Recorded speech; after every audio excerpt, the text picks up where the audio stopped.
नमस्कार, पोलपात में आपका स्वागत है और मैं हूं प्रतिमा सिंह। आज हम 114वीं प्रैक्टिस करने जा रहे हैं और इस महामैराथन ये वीडियो काफ़ी लंबी होने वाली है। इसमें पूरा टॉपिक हम कवर करेंगे तो वीडियो ऑब्वियसली लंबी होगी। और ये जो भारतीय विदेश नीति है इस टॉपिक को उठाया है और ये टॉपिक इसमें हम कंप्लीट करेंगे। सारे इम्पोर्टेंट जो फैक्ट हैं उनको इसमें कवर किया जाएगा। और आप डिस्क्रिप्शन में सारी प्लेलिस्ट लगी हुई हैं, डेली प्रैक्टिस की, मैराथन की भी, और जो कोर्स वीडियोस की, एनसीईआरटी की प्रैक्टिस की करवा रखी है हमने वो भी, और एनसीईआरटी को चैप्टर वाइज जो लेकर के हम एनालिसिस कर रहे हैं वो भी। सारी प्लेलिस्ट आप चेकआउट करें डिस्क्रिप्शन में, साथ में वहीं पर टेलीग्राम लिंक दिया गया है, तो वहाँ आप हमें ज्वाइन कर सकते हैं। पूरे पीडीएफ फॉर्म में नोट्स पाने के लिए आप हमें टेलीग्राम पर ज्वाइन कर सकते हैं।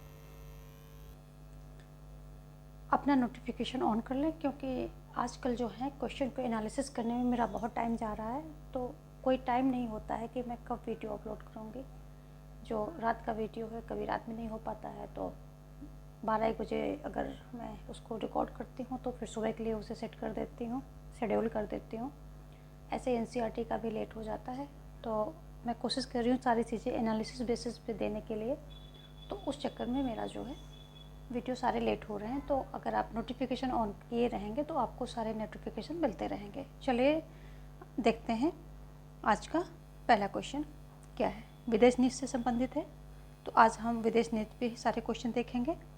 और पहला क्वेश्चन कह रहा है कि भारत के विश्व दृष्टिकोण पर नेहरू की घोषणा औपनिवेशिक और आश्रित देशों और लोगों की मुक्ति में हम विशेष रूप से रुचि रखते हैं। यानी कि जो नेहरू जी घोषणा कर रहे थे विदेश नीति के बारे में, क्या क्या उनके विचार थे, उनके बारे में आपको सही और गलत चुनना है।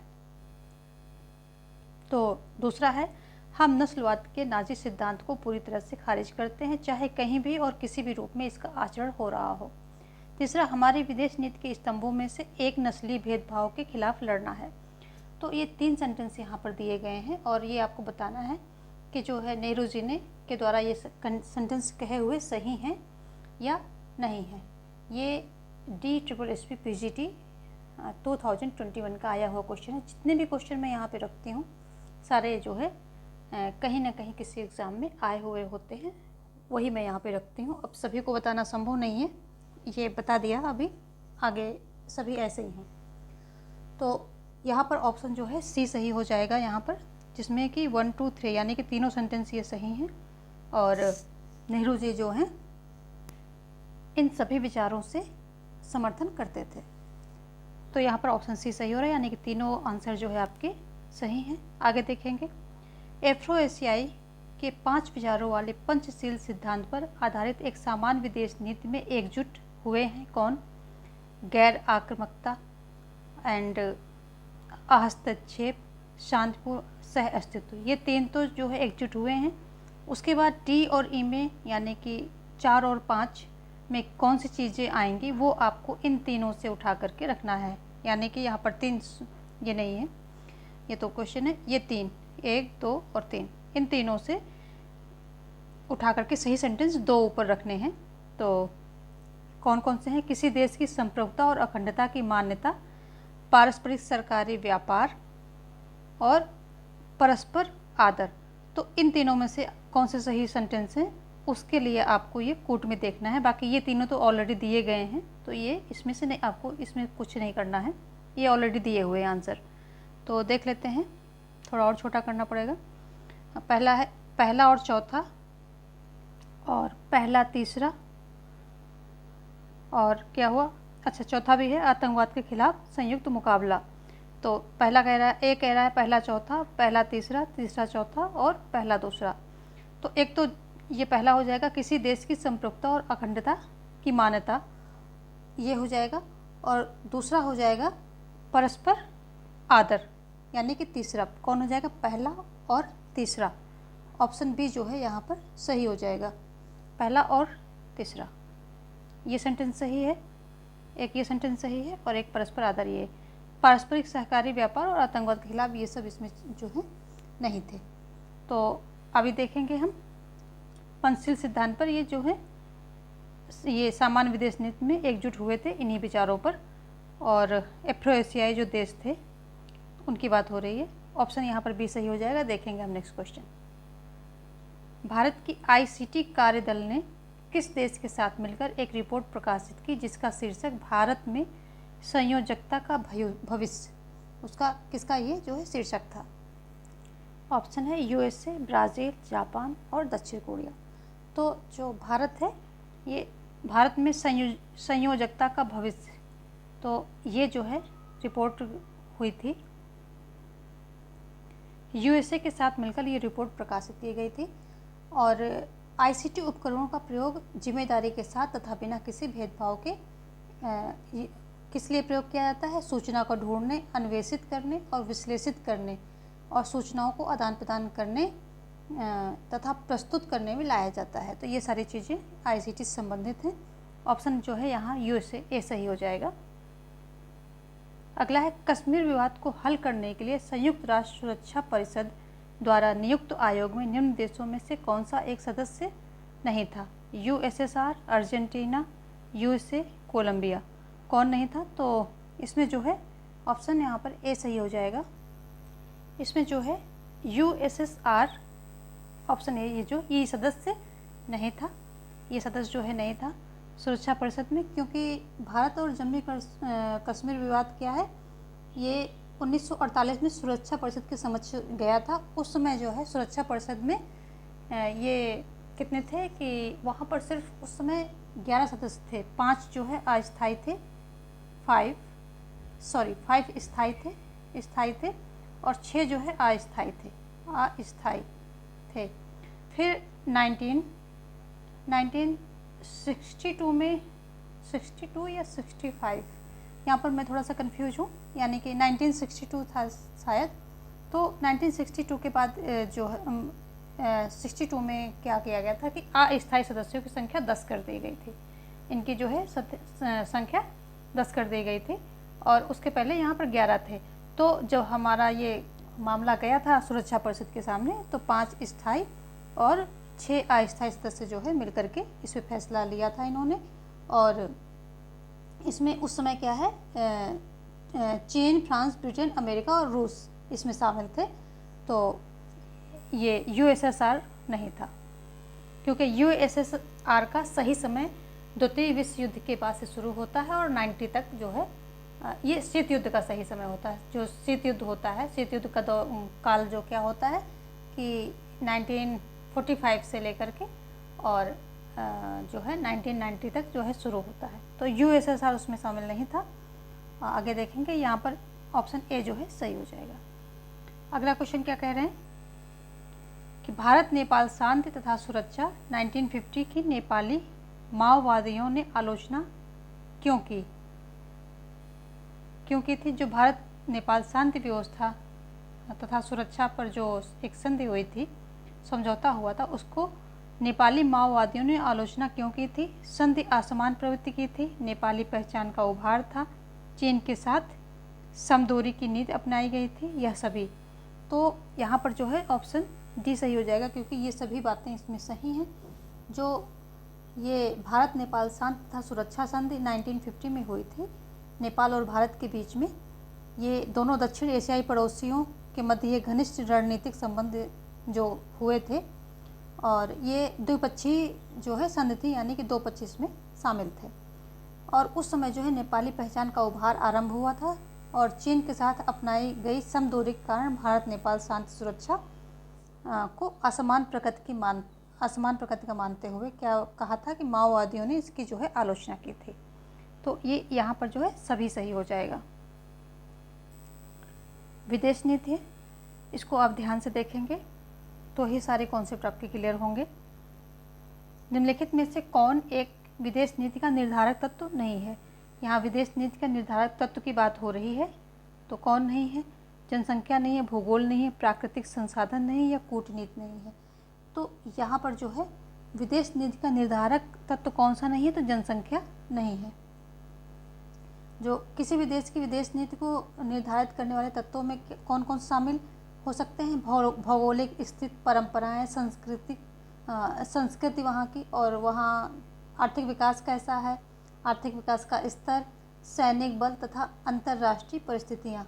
ये तत्व जो है गिने जाते हैं, जनसंख्या नहीं गिनी जाएगी। ठीक है, आगे हम देखेंगे अगला क्वेश्चन क्या कह रहा है। 1971 की भारत रूस संधि के समय रूस का राष्ट्रपति कौन था।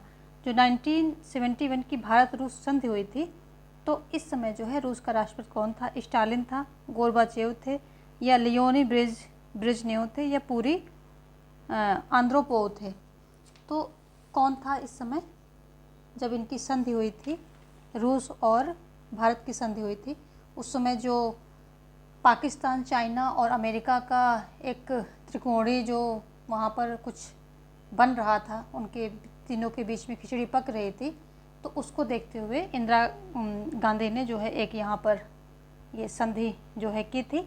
और ये संधि बहुत काम आई जब क्योंकि जो ये शरणार्थी आक्रमण था जो कि बांग्लादेश से भारत में घुसे चले आ रहे थे और भारत का बर्डन जो है बढ़ रहा था, तो उनको रोकने के लिए जो पूर्वी पाकिस्तान पर जो वहाँ हस्तक्षेप करना पड़ा, उसके चलते फिर अमेरिका जो है इन्वॉल्व हो गया युद्ध में, और फिर सोवियत संघ ने ही जो है अमेरिका के जहाजी बेड़ों को रोका था। और अगर वो नहीं होता तो हमारे उस समय तो कैसे उसको रोकते। तो मतलब ये संधि जो है हुई थी, ये बहुत फ़ायदेमंद रही। किसके लिए? भारत के लिए, और प्लस रूस के लिए भी ये फ़ायदेमंद रही, क्योंकि अमेरिका के पलड़े में ज़्यादा जो है राष्ट्र थे, रूस के पलड़े में कम थे। तो एक भारत जब यहाँ दक्षिण एशियाई का जो सबसे बड़ा जो है उभरता हुआ देश वहाँ उसमें शामिल हुआ, तो रूस का भी जो है वज़न बढ़ गया था। तो दोनों के लिहाज से जो है ये संधि जो है काफ़ी अच्छी रही थी। तो ये जो है ऑप्शन सी, लियोनी ब्रेजनेव, ये जो यही राष्ट्रपति थे। किसके? रूस के राष्ट्रपति जो कौन थे? लियोनी ब्रेजनेव थे। यहाँ पर यूरी आंद्रोपोव, जो ये इनका सही नाम है। तो इन्होंने शांति, मित्रता और सहयोग संधि 1971 में की थी। ये नई दिल्ली में इस पर हस्ताक्षर हुए थे। और इस संधि पर भारत की ओर से स्वर्ण सिंह जो उस समय विदेश मंत्री थे, और सोवियत संघ की ओर से आंद्रे ग्रोमिको थे, वो भी वहाँ के विदेश मंत्री थे। इन्होंने जो है हस्ताक्षर किए थे। और ये कितनी 20 वर्षीय संधि थी, 20 वर्षीय संधि थी। तो भारत की ओर से किसने किया था इसमें? स्वर्ण सिंह ये विदेश मंत्री थे। और उनकी तरफ से ग्रोमी, ये थे आंद्रे ग्रोमिको, सोवियत की तरफ से आंद्रे ग्रोमिको। और ये 20 वर्षीय संधि हुई थी मित्रता की इनके बीच में। तो ये सारी बातें हो गई। और इस संधि के समय इंदिरा गांधी कौन थी? भारत की प्रधानमंत्री थी। और जो लियोनिद ब्रेजनेव थे ये सोवियत संघ के राष्ट्रपति थे। और रूस के जो प्रथम राष्ट्रपति यानी कि बोरिस येल्सिन थे, यानी कि सोवियत संघ यूएसएसआर के टूटने के बाद प्रथम राष्ट्रपति जो बने थे वो कौन थे? बोरिस येल्सिन थे। और ये जो है जनवरी 1993 में भारत की यात्रा पर आए थे।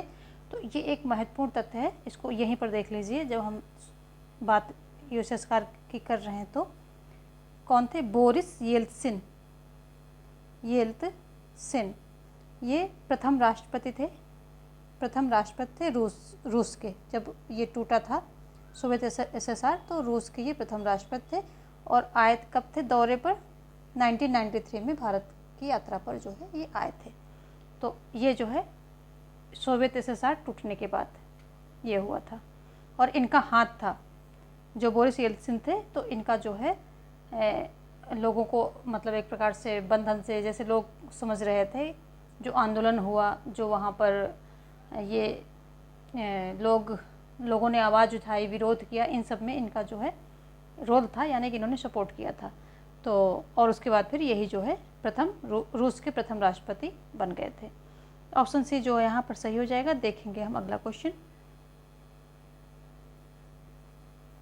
जो चीज़ें आपको इसमें नहीं लगी वो आप नोट डाउन करते रहेंगे। अगला क्वेश्चन है 1991 में भारत ने उदारीकरण, निजीकरण और वैश्वीकरण की नीति अपनाई। यह दोई-मोई नामक नवीकरण प्रक्रिया के समान नीति थी, जो यहाँ पर देश द्वारा, यहाँ पर देश का नाम होगा, कौन सा देश होगा वो हम आगे देखेंगे, 1986 में अपनाई गई थी। Cambodia, Vietnam, Japan, Malaysia. तो ये जो दोई मोई शब्द है ये कहाँ है? वियतनाम का है। तो वियत ने जब क्या किया था कि ओपन डोर पॉलिसी अपनाई थी, 2 मई को ओपन डोर या खुला द्वार कहते हैं। तो ये पॉलिसी जब अपनाई थी, इन्होंने कब अपनाई थी? 1986 में किसने? वियतनाम के द्वारा अपनाई थी। और अपनी अर्थव्यवस्था को विश्व अर्थव्यवस्था को जोड़ने के लिए ये नीति उन्होंने अपनाई थी। और इसको जो है, ये अंग्रेजी शब्द दोई मोई जो है वियतनामी भाषा का शब्द है। तो दोई मोई क्या है? वियतनामी भाषा का शब्द है। इसका अर्थ क्या है? अर्थ देखें तो इसका अर्थ है इनोवेट। इनोवेट यानी कि नव परिवर्तन। नव परिवर्तन इसका जो है नाम है। पेन थोड़ा सा ज़्यादा मोटा हो रहा है क्या? चलिए देख लेते हैं। तो नव परिवर्तन इसका नाम है। जो दोई मोई है इसका अर्थ है इनोवेट, और इनोवेट का यानी कि नव परिवर्तन इसका नाम है। यहाँ पर ऑप्शन बी जो है सही हो जाएगा, वियतनाम। तो वियतनाम द्वारा ये दोई मोई नीति अपनाई गई थी। और इसी के समान जो है भारत ने नव उदारीकरण, निजीकरण, वैश्वीकरण की नीति अपनाई थी, यानी कि प्राइवेटाइजेशन, लिबरलाइजेशन एंड ग्लोबलाइजेशन। इसको शॉर्ट में क्या बोलते हैं? ये LPG करके आप बोल सकते हैं, या लिबरलाइजेशन और प्राइवेटाइजेशन एंड ग्लोबलाइजेशन ये भी बोलते हैं। 91 में जो है अपने यहाँ जो है अपने यहाँ के भी द्वार जो है खोल दिए गए थे विश्व व्यापार से जुड़ने के लिए। और ये शायद नरसिम्हा राव के टाइम पे हुआ था। नरसिम्हा राव, यस, उन्हीं के टाइम पे ये हुआ था। चलिए देखते हैं जब वो प्रधानमंत्री थे। आगे देखेंगे, भारत ने गोवा को पुर्तगालियों के कब्जे से कब मुक्त करवाया था? तो भारत ने गोवा को पुर्तगालियों के कब्जे से मुक्त कराया था 1960 में, 1961 में, 1962 में या 1963 में। यहाँ पर जो है गोवा को जो है 1961 में मुक्त कराया गया था। भारतीय सेना ने ऑपरेशन विजय के सैन्य संचालन से गोवा जो है दमन व दीव को पुर्तगालियों से मुक्त कराया था। तो यहाँ पर जो है 1961 सही हो जाएगा। पहले ये भारतीय संघ में मतलब इनको विलय कर लिया गया और केंद्र शासित प्रदेश बनाया गया। लेकिन बाद में क्या है, ये 30 मई 1987 को 30 मई 1987 को क्या राज्य बन गए थे। ठीक है, पहले इनको केंद्र शासित प्रदेश बनाया गया था 1961 में, और 87 में ये गोवा जो है भारत का 25वां राज्य बना था। तो 1987 में क्या हुआ था? गोवा 25वां राज्य बना था भारत का। ठीक है, यहाँ पर ऑप्शन बी सही हो जाएगा। देखेंगे हम नेक्स्ट क्वेश्चन। निम्नलिखित में से नेताओं का कौन सा समूह गुट निरपेक्ष आंदोलन के लिए जिम्मेदार है? नेहरू, रूजवेल्ट और स्टालिन, इंदिरा गांधी और गोरबाचेव और केनेडी होगा यहाँ पर, केनेडी, या नेहरू, नासिर और टीटो, या महात्मा गांधी, लिंकन और माओ। तो जो ये थे नेहरू, नासिर और टीटो, ऑप्शन सी जो है यहाँ पर सही हो जाएगा। तो ये जो नेहरू जी थे ये भारत के प्रधानमंत्री थे। नेहरू भारत के प्रधानमंत्री थे, ये तो आपको पता ही है। नासिर कहाँ के थे? नासिर जो थे ये मिस्र के थे। राष्ट्रपति नासिर जो है मिस्र के थे, मिस्र। और जो टीटो थे ये युगोस्लाविया इसके थे। और ये गुट निरपेक्ष आंदोलन है, इसे नॉन अलाइंड मूवमेंट के नाम से जाना जाता है। इसको शॉर्ट में नाम भी बोलते हैं, कभी ऐसे भी आ सकता है नाम, नॉन अलाइंड मूवमेंट। और इसकी जो है स्थापना 1961 में जो युगोस्लाविया की राजधानी थी, कहाँ? बेलग्रेड। ये किसकी है? युगोस्लाविया की राजधानी है। युगोस्लाविया की राजधानी क्या है? बेलग्रेड है। यहीं पर जो है पंडित जवाहरलाल नेहरू और नासिर तथा ये जो जोसेफ ब्रोंज टीटो, इनके विशेष प्रयास से ये हुआ था। और ये एक अंतर्राष्ट्रीय संगठन है और ये किस समय किस लिए बना था, क्योंकि जब विश्व 2 खेमे में बटा था, अमेरिका तथा सोवियत रूस 2 खेमे थे, तो ये इनको किसी खेमे में नहीं जाना था इन राष्ट्रों को, और इसलिए इन्होंने तटस्थ रहने यानी कि एक मध्य मार्ग चुना। और जब इसकी स्थापना हुई थी तो उस समय जो है क्या 25 देश थे, इसमें 25 देश थे। अभी लगभग 112 देश इसमें शामिल हो चुके हैं।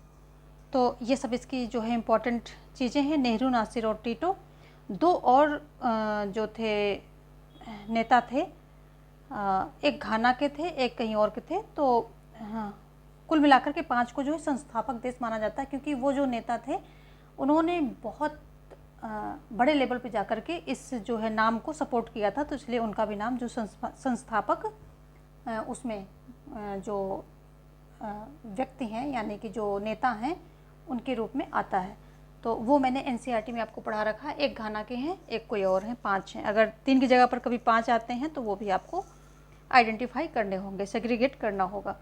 तो ये सारा बात हो गई। यहाँ पर ऑप्शन सी सही हो गया। देखेंगे हम अगला क्वेश्चन।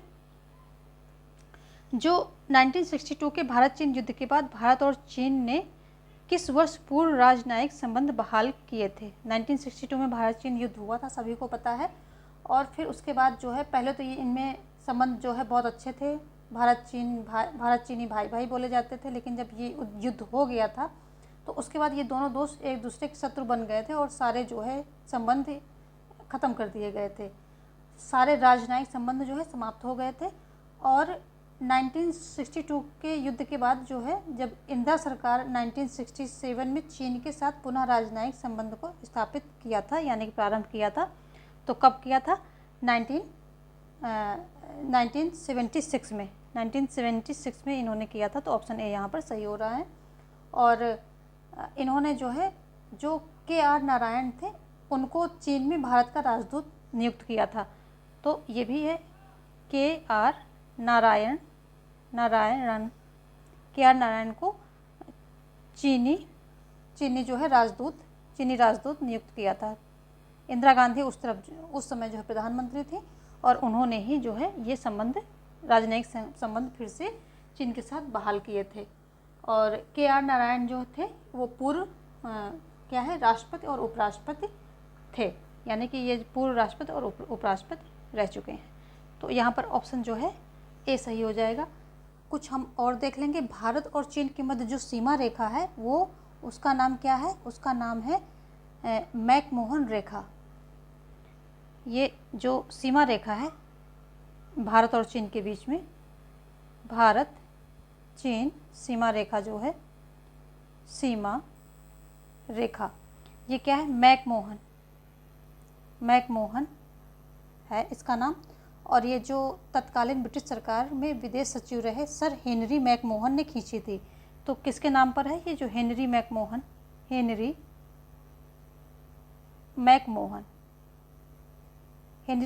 ने ये रेखा खींची थी, तो उन्हीं के नाम पर ये मैकमोहन रेखा कही जाती है।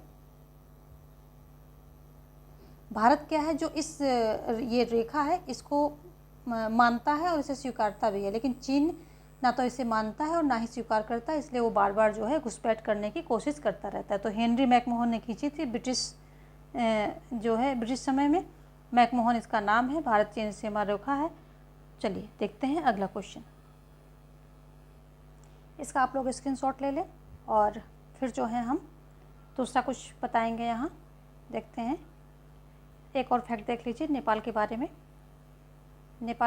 एक फैक्ट देख लीजिए कि जो काला पानी भूभागी विवाद है, तो किस किस के बीच में है? काला पानी जो भूभागी विवाद है, काला पानी विवाद,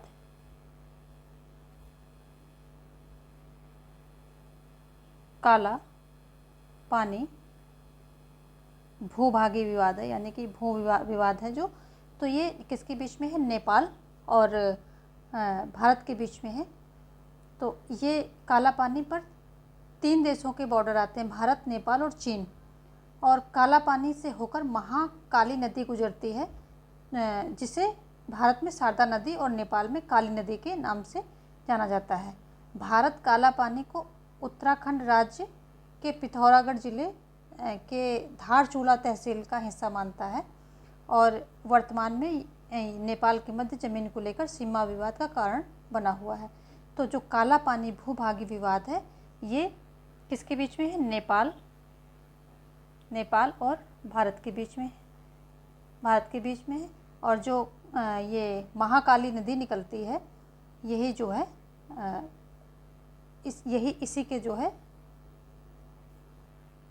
इसी के नाम से जो ये विवाद रखा गया है। वैसे तो ये भूभागी विवाद है लेकिन वहाँ से नदी होकर निकलती है तो इसी के नाम पे इसको रख दिया गया है, काला पानी जो है विवाद।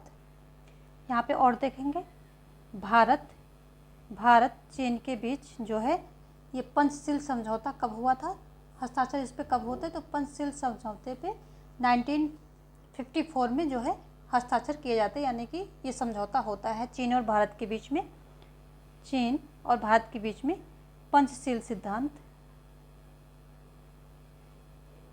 पंचशील सिद्धांत पे हस्ताक्षर कब होते हैं?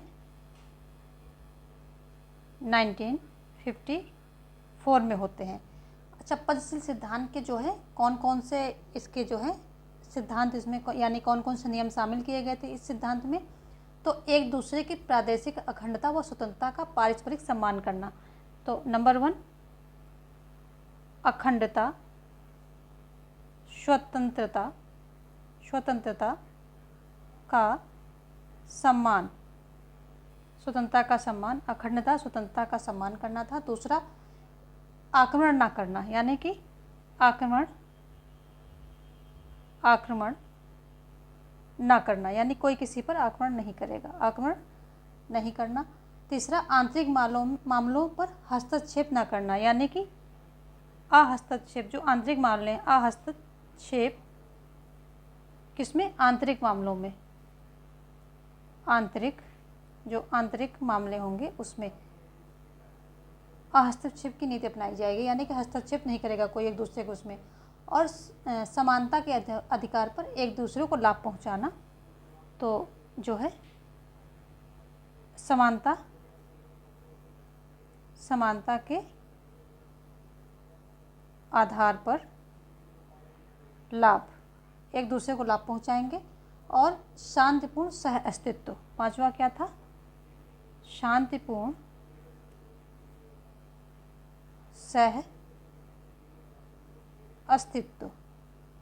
इसको सब मैंने शॉर्ट में बोल दिया है और आप ऐसे लिख सकते हैं, इसका स्क्रीनशॉट भी ले सकते हैं और अपने जो है नोट्स भी खुद लिख सकते हैं। तो ये जो है पंचशील सिद्धांत के जो उसमें नियम थे शामिल, उससे ये 5 नियम शामिल थे। इन 5 पर जो समझौता हुआ था 1954 में हुआ था, भारत और चीन के बीच हुआ था। और उस समय जो है पंडित जवाहरलाल नेहरू जो है प्रधानमंत्री थे और पंडित जवाहरलाल नेहरू ने ही जो है पंचशील सिद्धांत को जो है ये दिया था। एक अंतर्राष्ट्रीय जो नीति है, मतलब क्या ये जो अंतर्राष्ट्रीय शांत सद्भाव इन सब चीज़ों को बनाने के लिए ये जो है एक प्रकार से इस पंचशील सिद्धांत का प्रतिपादन नेहरू जी ने किया था, जिसका आधार था महात्मा बुद्ध की शिक्षाएं। ये इसका आधार था, यानी कि यहाँ से उन्होंने लिया था। लेकिन ये जो आदर्शवादी दृष्टिकोण है ये सिर्फ सांकेतिक रूप से इसको विश्व ने स्वीकार किया। वास्तविक रूप से जो है विश्व ने क्या है, राष्ट्र थे उन्होंने यथार्थ को तवज्जो दिया। तो ये सब इसके सिद्धांत की बातें हैं और इतना ही पर्याप्त है आपकी नॉलेज के लिए, इतने में से ही पूछा जाएगा। तो ये हमने देख लिया जो है, ये हमने देख लिया इसके बारे में। इसको भी मैं मैनेज करूँगी और आगे देखते हैं कुछ और चीज़ें, कुछ और फैक्ट देख लेते हैं। लुक ईस्ट आपने पढ़ा रखा है एनसीईआरटी में। इसमें जो है एनसीईआरटी के बहुत से क्वेश्चन आ रहे हैं, ऐसे लग रहा है एनसीईआरटी ही यहाँ पर छाप दी गई हो। चलिए लेकिन फिर भी देखते हैं। लुक ईस्ट नीति जो है 1992 में अपनाई गई थी, देख लेते हैं। ये फैक्ट हैं, इनको आप नोट्स के as a notes. Look east नीति कब अपनाई गई? 1992 में। इसके बाद एक्ट ईस्ट आधी हिंदी आधी इंग्लिश कर रही हूँ, आप लोग देख लीजिएगा। एक्ट ईस्ट जो है ये हुआ, ये 2014 में इसको अपनाया गया है। और अगर हम बात करें गुजराल सिद्धांत, गुजराल सिद्धांत ये काफ़ी फेमस है, इसके बारे में बताऊंगी आपको। तो गुजराल सिद्धांत जो है 1996 में आया था। और पोखरण परमाणु विस्फोट जो है तो ये 2 बार हुआ था। फर्स्ट टाइम जो है पोखरण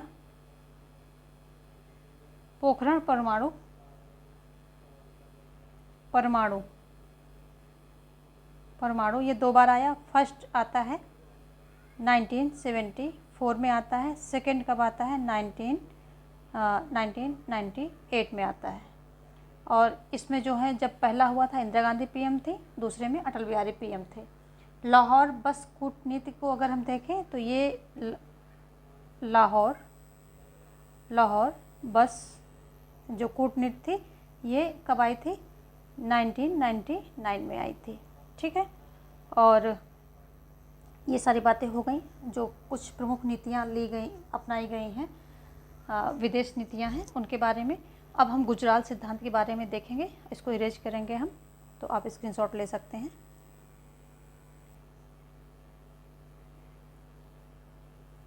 गुजराल सिद्धांत क्या है, तो जो ये थे हमारे गुजराल सिद्धांत में क्या था कि इसमें जो है एक तरफा रियायतें दी गई थी। जो हमारे पड़ोसी देश थे तो उनको एक तरफा रियायतें दी गई थी।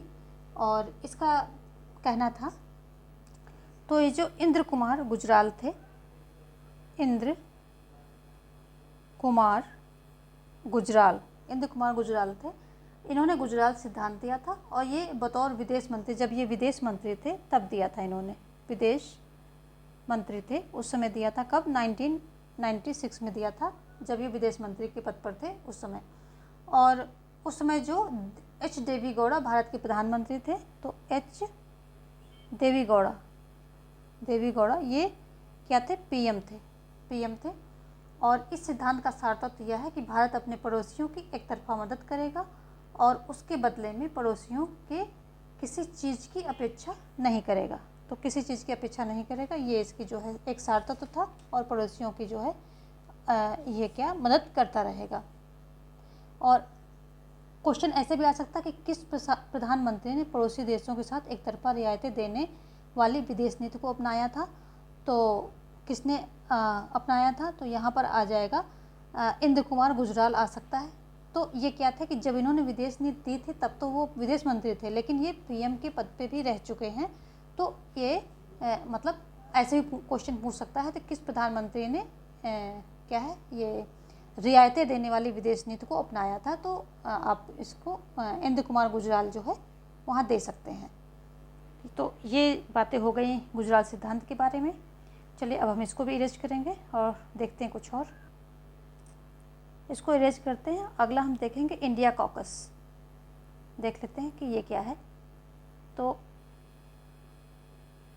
इंडिया कॉकस के बारे में आप क्या जानते हैं? तो इसका मुख्य कार्य क्या होता है इंडिया कॉकस का, कि यूएस की नीति निर्माण को भारत के पक्ष में प्रभावित करना। अमेरिका की जो नीति निर्माण है उसको भारत के पक्ष में प्रभावित करना, ये जो इंडिया कॉकस का कार्य है। यानी कि अमेरिका की नीतियों को भारत के पक्ष में प्रभावित करना, ये जो है इंडिया कॉकस का मुख्य कार्य है। तो चलिए अब आगे देखते हैं। तो आगे देखेंगे आगे क्या कह रहा है, कौन सा क्वेश्चन है। क्वेश्चन कह रहा है कि भारत ने किस वर्ष परमाणु उपकरण के परीक्षण के साथ छठे सदस्य के रूप में परमाणु क्लब में प्रवेश किया। तो किस साल जो है किया, 1996 में, 1998 में, 1991 में या 1974 में। तो ऑप्शन जो है डी यहाँ पर सही होगा। ऑप्शन डी सही हो जाएगा, क्योंकि जो है भारत 1974 में परमाणु परीक्षण करके विश्व का छठा परमाणु शक्ति संपन्न राष्ट्र बन गया था। तो इसी को जो है छठे सदस्य के रूप में परमाणु क्लब में, यानी जो परमाणु क्लब का मतलब होता है जिन राष्ट्रों के पास परमाणु होते हैं उसे परमाणु क्लब राष्ट्र बोलते हैं, तो उसमें जो है सम्मिलित हो गया था। और ये जब इंदिरा गांधी थी उन्होंने किया था, इंदिरा गांधी के टाइम पे ये हुआ था। और 1974 में बुद्ध पूर्णिमा के दिन किया गया था ये। और दूसरा परमाणु परीक्षण 1998 में अटल बिहारी के टाइम पे किया गया था। तो ये सारी बातें हो गई। यानी 1974 में ये जो है परमाणु क्लब में छठे राष्ट्र के रूप में परमाणु क्लब में प्रवेश कर गया था। आगे देखेंगे नेक्स्ट क्वेश्चन क्या कह रहा है कि 1985 में भारतीय प्रधानमंत्री ने एशिया में क्षेत्रीय सहयोग के लिए किस संगठन की स्थापना में महत्वपूर्ण भूमिका का निर्वहन किया। यहाँ 1985 की बात हो रही है, तो दक्षिण एशियाई क्षेत्रीय सहयोग संगठन, दक्षिण पूर्व एशियाई राष्ट्रों का संगठन, बंगाल की खाड़ी का आर्थिक सहयोग संघ या उपर्युक्त सभी। तो यहाँ पर जो है ऑप्शन ए सही हो जाएगा, दक्षिण एशियाई क्षेत्रीय सहयोग संगठन। ये 1985 में इसकी जो है स्थापना होती है। भारतीय प्रधानमंत्री ने एशिया में जो इस संगठन को स्थापित करने के लिए महत्वपूर्ण भूमिका जो है निभाई थी। और इसका जो है 8 देशों का ये क्षेत्रीय सहयोग संगठन है। इसमें कितने हैं? 8 देश हैं और 8 देशों का ये क्षेत्रीय सहयोग संगठन है। इसकी स्थापना 8 दिसंबर 1985 को होती है। तो ये 8 दिसंबर 1985 को इसकी स्थापना होती है। इसके जो संस्थापक सदस्य हैं तो उसमें भारत, बांग्लादेश, श्रीलंका, नेपाल, मालदीव, भूटान शामिल है। तो इसके अगर हम बात किए तो संस्थापक सदस्य कितने हैं? तो 7 हैं। 8वां जो है ये अफगानिस्तान है। अफगानिस्तान है। ये 14वां जो शिखर सम्मेलन हुआ था, 14वां शिखर सम्मेलन हुआ था, उसी में जो है इसने सदस्यता ज्वाइन की थी। कब की थी? 2007 में की थी। 2007 में जो 14वां शिखर सम्मेलन हुआ था नई दिल्ली में, इसने जो है अफगानिस्तान 8वां सदस्य बना। और हम अगर बात करें कि जो दक्षिण एशियाई क्षेत्रीय सहयोग संगठन है इसका मुख्यालय कहाँ है? मुख्यालय कहाँ पर है? तो ये काठमांडू में है। कहाँ पर है? काठमांडू में इसका मुख्यालय है। काठमांडू कहाँ पर है? तो ये नेपाल में है, सभी को पता है। काठमांडू कहाँ है? नेपाल में है। तो ये सब इसकी जो है इम्पोर्टेंट बातें हो गई। चलिए देखते हैं अगला क्वेश्चन क्या कह रहा है। अगला क्वेश्चन कह रहा है कि 1961 में बेलग्रेड सम्मेलन में कितने अफ्रीकी एशियाई राष्ट्रों ने हिस्सा लिया था? तो इसके बारे में हम लोग पहले जो है बात कर चुके हैं। तो 25, 36, 29 या 39। तो इसमें जो है 25 देश थे और इस समय लगभग 2012 तक 120 देशों ने इसको जो है ज्वाइन कर लिया था। तो 1961 में गुट निरपेक्ष आंदोलन की एक औपचारिक शुरुआत होती है, जिसकी हमने बात कर ली है पहले ही। और इसकी स्थापना भारत, मिस्र, यूगोस्लाविया और इंडोनेशिया द्वारा हुई है। यानी कि सदस्य देश इसमें थे और इसमें पहले 25 देश थे, अभी बहुत सारे हैं, यानी कि 120 से ज़्यादा ही हैं। तो ये सब इसके बारे में बात हो गई। अब हम बात कर लेते हैं जो शिमला समझौते पर हस्ताक्षर हुए थे। शिमला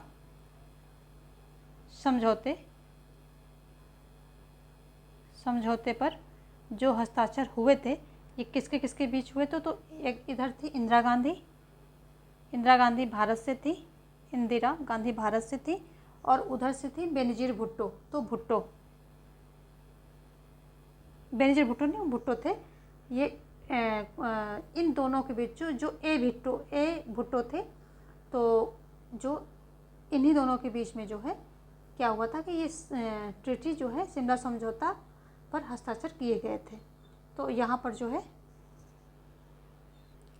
और जब जुल्फ़िकार अली भुट्टो और इंदिरा गांधी ने इस संधि पर जो हस्ताक्षर कर दिए थे, तो क्या हुआ कि पूर्वी पाकिस्तान से पश्चिमी पाकिस्तान का जो है एक अधिकार हट गया था, शासन समाप्त हो गया था और बांग्लादेश एक जो है नए देश, बांग्लादेश के रूप में एक नए देश का जन्म होता है।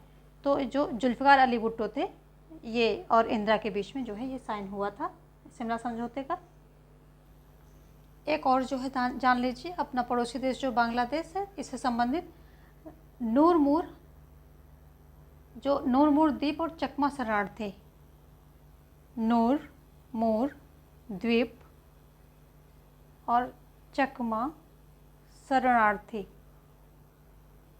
शरणार्थी जो विवाद है ये किसके बीच में है? तो ये बांग्लादेश और भारत के बीच में है। इसमें होता क्या है कि जब 1970 में एक चक्रवात आता है, यानी कि भोला चक्रवात आता है, तो ये बंगाल की खाड़ी में इस द्वीप यानी कि जो नूरमूर द्वीप है इसका उदय होता है। चक्रवात के बाद वो एक मतलब क्षेत्र, भू क्षेत्र उठ के ऊपर आता है और फिर 2010 में जब समुद्री जल स्तर बढ़ जाता है तो ये द्वीप जो है डूब जाता है। और चकमा शरणार्थी विवाद को सुलझाने के लिए 1992 में भारत और बांग्लादेश के मध्य एक समझौता हुआ है। तो नूरमूर द्वीप चकमा शरणार्थी जो है भारत और बांग्लादेश से संबंधित है। भारत और बांग्लादेश से संबंधित है ये जो है विवाद। एक फैक्ट यहाँ और देखेंगे, स्वतंत्रता के बाद जो अम्बेडकर थे वो किस तरह की विदेश नीति के निर्धारण के पक्ष में थे? तो जो नेहरू थे ये तो एक प्रकार समाजवादी थे, तो और लेकिन जो ये अम्बेडकर थे ये संयुक्त राज्य अमेरिका से अच्छे संबंधों के पक्ष में थे। तो जो अम्बेडकर थे,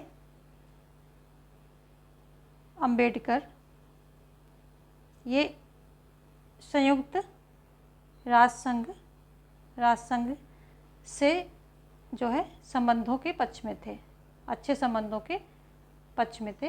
तो ये भी एक फैक्ट है। और कि जो अम्बेडकर थे इनकी विदेश नीति कैसे थी? तो ये संयुक्त राष्ट्र जो अमेरिका है उसके साथ संबंध बनाने के ये पक्ष में थे। कौन? अम्बेडकर। आगे देखेंगे हम अगला क्वेश्चन क्या कह रहा है। यहाँ पर हमने ऑप्शन दे दिया, हाँ 25 देश। चलिए अब देखते हैं अगला। भारत ने अप्रसार संधि एनपीटी पर क्यों हस्ताक्षर नहीं किए हैं? तो ये एनसीईआरटी में मैंने अभी शायद परसों ही पढ़ाया है। तो एनपीटी पर हस्ताक्षर क्यों नहीं किए? क्योंकि एनपीटी पक्षपातपूर्ण व्यवस्था है, क्योंकि पाकिस्तान एनपीटी का हस्ताक्षर करता है, क्योंकि भारत संयुक्त राष्ट्र का सदस्य है, क्योंकि भारत परमाणु मुक्त विश्व नहीं चाहता है। तो एनपीटी हमने बता रखा है कि एनपीटी जो है पक्षपातपूर्ण एक व्यवस्था है और इसीलिए जो है भारत ने इस पर जो है हस्ताक्षर नहीं किए हैं। ये जो एनपीटी है ये क्या कहती है? ये व्यवस्था है अप्रसार संधि एनपीटी, तो ये कहती है कि 1967 से पहले जिन देशों ने जो है परमाणु हथियार बना लिए हैं, प्रयोग कर लिया है, तो वही सिर्फ परमाणु शक्ति संपन्न देश कहलाएंगे। इसके बाद में ना तो किसी देश को परमाणु हथियार बनाने की या उसका जो है विस्फोट वगैरह जो होता है वो सब करने की ये जो है अनुमति नहीं देता है। लेकिन और एक प्रकार से ये भेदभावपूर्ण है कि आपने तो जो है उस समय शायद 5 थे, यहाँ 5 थे, छठवां जो है ये भारत था, तो आपने तो जो है परमाणु हथियार अपना करके बना करके और शक्ति हासिल कर ली है और दूसरे देशों को मना कर रहे हैं। तो भारत कहता था ये पक्ष था कि या तो आप नष्ट कर दीजिए या फिर सबको बनाने दीजिए, यानी कि पक्षपातपूर्ण जो है व्यवहार नहीं चलेगा। या तो आप अपने भी हथियार नष्ट कीजिए तो हम संधि पर हस्ताक्षर करेंगे, और यदि आप अपने हथियार नहीं नष्ट कर सकते हैं तो हम संधि पर हस्ताक्षर नहीं करेंगे, हम ये पक्षपातपूर्ण जो है नीति को नहीं अपनाएंगे। तो भारत ने वही किया। वो लोग ये जो शक्ति संपन्न देश थे 5, तो इन्होंने जो है इसको नियंत्रण करने की बात की है, लेकिन उसको जो है मिटाने की बात नहीं की थी, यानी कि मिटाने पर वो एग्री नहीं हुए थे। तो भारत ने भी इस पर साइन नहीं किए और उसने 1774 में जो है पोखरण में इसका विस्फोट किया, फिर वो और 1998 में दूसरा विस्फोट करके हथियार बनाए। तो ऐसी पक्षपातपूर्ण नीतियों को मानना बिल्कुल भी लाजमी नहीं है। अच्छा हुआ कि हमारे नेताओं ने इतना अच्छा डिसीजन लिया। चलिए आगे देखते हैं। भारत और अफगानिस्तान के बीच सामरिक साझेदारी समझौता कब हुआ था और उस समय भारत के प्रधानमंत्री कौन थे? 2015 में नरेंद्र मोदी, 2001 अटल बिहारी वाजपेयी, 1991 पीवी नरसिम्हा राव, 2011 मनमोहन सिंह या 1997 IA गुजराल। तो ये जो है ये भारत और अफगानिस्तान के बीच सामरिक समझौता 4 अक्टूबर 2011 को होता है। 4 अक्टूबर 2011 को होता है और उस समय मनमोहन सिंह भारत के प्रधानमंत्री थे और दिल्ली में इस पर हस्ताक्षर होते हैं। हस्ताक्षर जो है कहाँ, दिल्ली में होते हैं। देखेंगे हम अगला क्वेश्चन क्या कह रहा है। यहाँ पर जो है ऑप्शन डी जो है यहाँ पर सही हो जाएगा। देखेंगे हम अगला क्वेश्चन। प्रक्षेपात प्रौद्योगिकी नियंत्रण अभिशासन के संबंध में त्रुटिपूर्ण कथन को पहचानिए। इसे 1987 में G7 देशों द्वारा बनाया गया। यह एक संधि नहीं है बल्कि सदस्य देशों के मध्य अनौपचारिक राजनीतिक साझेदारी है। यह एक संधि नहीं है बल्कि सदस्य देशों के मध्य अनौपचारिक राजनीतिक समझदारी है। भारत इस अभिशासन का सदस्य नहीं है। यह उन वस्तुओं एवं प्रौद्योगिकियों के निर्यात को नियंत्रित करता है जो जनसंहार के आयुधों की वाहक प्रणालियों में योगदान कर सकती हैं। तो इसमें अभिशासन के संबंध में त्रुटिपूर्ण कथन को आपको पहचानना है, कौन सा इसमें त्रुटिपूर्ण है। तो यहाँ पर भारत इस अभियान का सदस्य नहीं है, तो ये गलत है, क्योंकि भारत ने जो है 2016 में इस पे जो है इसका सदस्य बन गया है। ये 35वां सदस्य है। 2016 में 35वां सदस्य देश बना था। 35वां सदस्य देश कौन है? भारत है। किसमें? जो प्रक्षेपात प्रौद्योगिकी नियंत्रण अभिशासन के संबंध में। बाकी ये 1987 में इसकी स्थापना होती है। G7 देशों द्वारा ये मतलब स्थापना की जाती है और ये जो है जनसंहार के आयुधों को जो है इस पर नियंत्रण करती है। जो ये जनसंहार के जितने भी आयुध हैं, इन प्रणालियों का क्या करती है कि ये नियंत्रण का काम करती है। जो यह उन वस्तुओं जो जनसंहारक आयुध होते हैं उनके प्रसार पर ये नियंत्रण लगाता है, सिंपल भाषा में। और इसे MTCR जो है G7 द्वारा ये MTCR जो है इसको जो इंग्लिश में बोलते हैं शॉर्ट में MTCR। इसको क्या है कि G7 द्वारा जो स्थापित किया जाता है। कब किया था? 1987 में। ऑप्शन जो है सी यहाँ पर सही हो जाएगा अकॉर्डिंग टू क्वेश्चन। देखेंगे हम अगला क्वेश्चन। भारत की विदेश नीति के नेहरूवादी दृष्टिकोण निम्नलिखित में से कौन सी गलत विशेषता है? तो नेहरूवादी दृष्टिकोण में कौन सी, जो नीचे सेंटेंस दिए गए उनमें कौन सा गलत है? गुटनिरपेक्षता ने भारत को पूर्व पश्चिम के संघर्ष से दूर रखा। अंतर्राष्ट्रीय संस्थाएं और कानून महत्वपूर्ण हैं और कमज़ोर देशों के संरक्षण के लिए ज़रूरी हैं। नेहरू का ऐसा भी मानना था। ये नेहरू के बारे में बात हो रही है कि उनकी विदेश नीति के विचार क्या थे। भारतीय राजनय को महाशक्तियों द्वारा अंतर्राष्ट्रीय संस्थाओं के जल योजन को रोकना चाहिए और भारत की महाशक्ति बनने की महत्वाकांक्षा को पूरा करने के लिए उसे महाशक्तियों के साथ अधिक व्यापार, निवेश और प्रौद्योगिकी हस्तांतरण के लिए कार्य करना चाहिए। तो नेहरू के अकॉर्डिंग यहाँ पर जो है ऑप्शन डी जो है गलत हो जाएगा, ये आपका आंसर हो जाएगा। बाकी जो उपयुक्त तीनों कथन है ये नेहरू के अकॉर्डिंग सही है। और जो नेहरू की विदेश नीति की सबसे बड़ी उपलब्धि देखें तो जो गुटनिरपेक्ष यानी कि नॉन अलाइंड मूवमेंट जिसे नाम बोलते हैं वो रहा है। तो ऑप्शन डी जो है यहाँ पर सही हो जाएगा। देखते हैं अगला क्वेश्चन। निम्नलिखित में कौन सी गुजराल सिद्धांत की प्रमुख विशेषताएं हैं?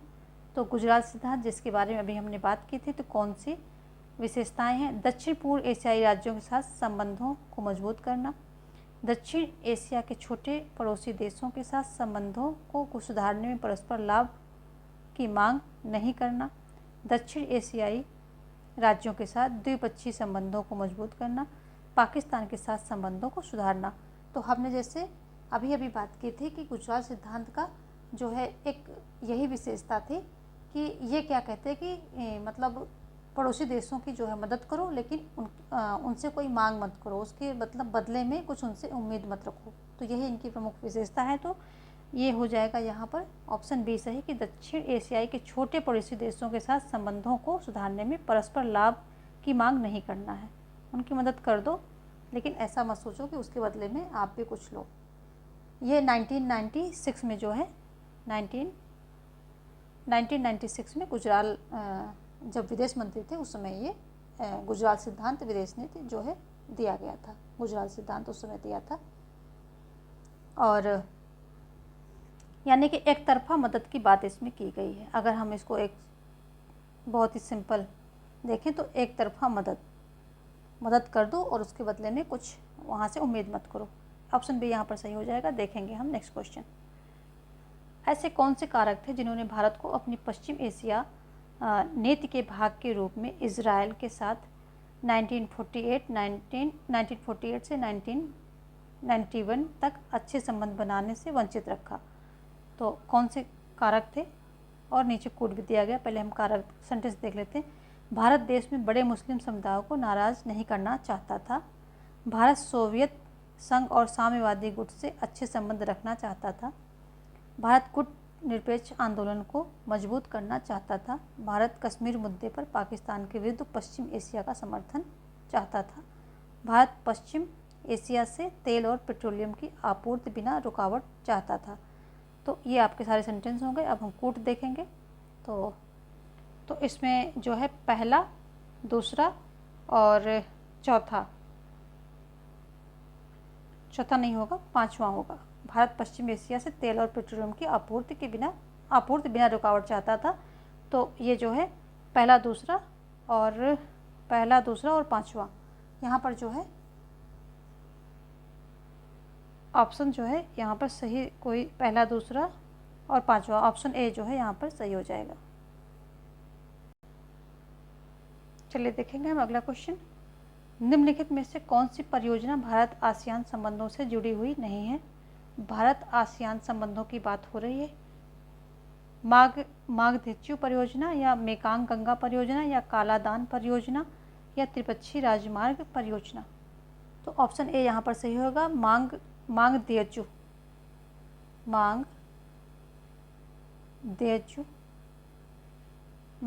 जो परियोजना है ये जो है भारत और भूटान के बीच में शुरू की गई है। ये एक पन बिजली परियोजना है जो कि 2012 में शुरू की गई है। 2012 में शुरू की गई है। देखेंगे हम नेक्स्ट क्वेश्चन क्या कह रहा है। यहाँ ऑप्शन ए जो है मांगदेचु परियोजना भारत और भूटान के बीच में यही है। ये जो है परियोजना भारत आसियान संबंधों से नहीं जुड़ी है बल्कि भारत भूटान संबंधों से जुड़ी है।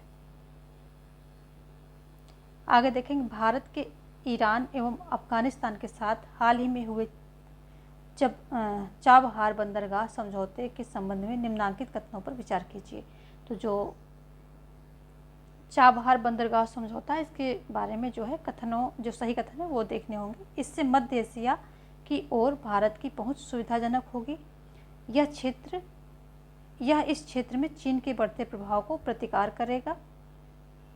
जो ये समझौता है तो चीन के बढ़ते प्रभाव को रोकेगा। इस बंदरगाह से जुड़ाव के लिए जरांज देलाराम राजमार्ग का निर्माण ईरान द्वारा किया गया है। तो इसमें जो है आपको 3 सेंटेंस दिए गए हैं और कौन कौन से इसमें सही है वो आपको बताने हैं। तो यहाँ पर जो है ऑप्शन है आपके सामने पहला, दूसरा, तीसरा और पहला, तीसरा। तो इसमें जो है पहला ऑप्शन ये और ये सही है, यानी कि ये जो है मध्य एशिया की ओर भारत की पहुंच सुविधाजनक होगी इससे, और चीन के बढ़ते प्रभाव को ये रोकेगा, प्रतिकार करेगा। तो पहला और दूसरा सही है। ऑप्शन ए जो है यहाँ पर सही हो जाएगा। और ये काफ़ी इम्पोर्टेंट चीज़ है चाबहार बंदरगाह जो अफ़गानिस्तान के साथ में हाल ही में हुआ समझौता। इससे जो है ये सामरिक स्तर पर भी अगर देखें तो इसका बहुत ही महत्व है चाबहार बंदरगाह का। चलिए देखेंगे अगला क्वेश्चन क्या है कि भारत की विदेश नीति का गुजराल सिद्धांत निम्नलिखित किस वर्ष अस्तित्व में आया? तो हमने बात कर ली है गुजराल सिद्धांत की। ये 1996 में आया था जब गुजराल जो थे विदेश मंत्री थे और ये एक तरफा मदद की बात करता है। ये सिद्धांत क्या करता है? एक तरफा मदद की बात करता है। दक्षिण एशिया के जो देश हैं, पड़ोसी देश हैं, उनकी एक तरफा मदद की बात करता है और बदले में कुछ, मतलब एक तरफा मदद का मतलब ये है कि बदले में कुछ नहीं चाहिए, एक तरफा मदद की बात करता है। और ये जो है गुजराल सिद्धांत कभी कभी कहते हैं कि किस पीएम ने जो है ये क्या है एक तरफा मदद का किया जो है सिद्धांत अपनाया था, तो तब भी गुजराल आ जाएगा, गुजराल सिद्धांत आ जाएगा, या जो गुजराल हैं इनका नाम आ जाएगा।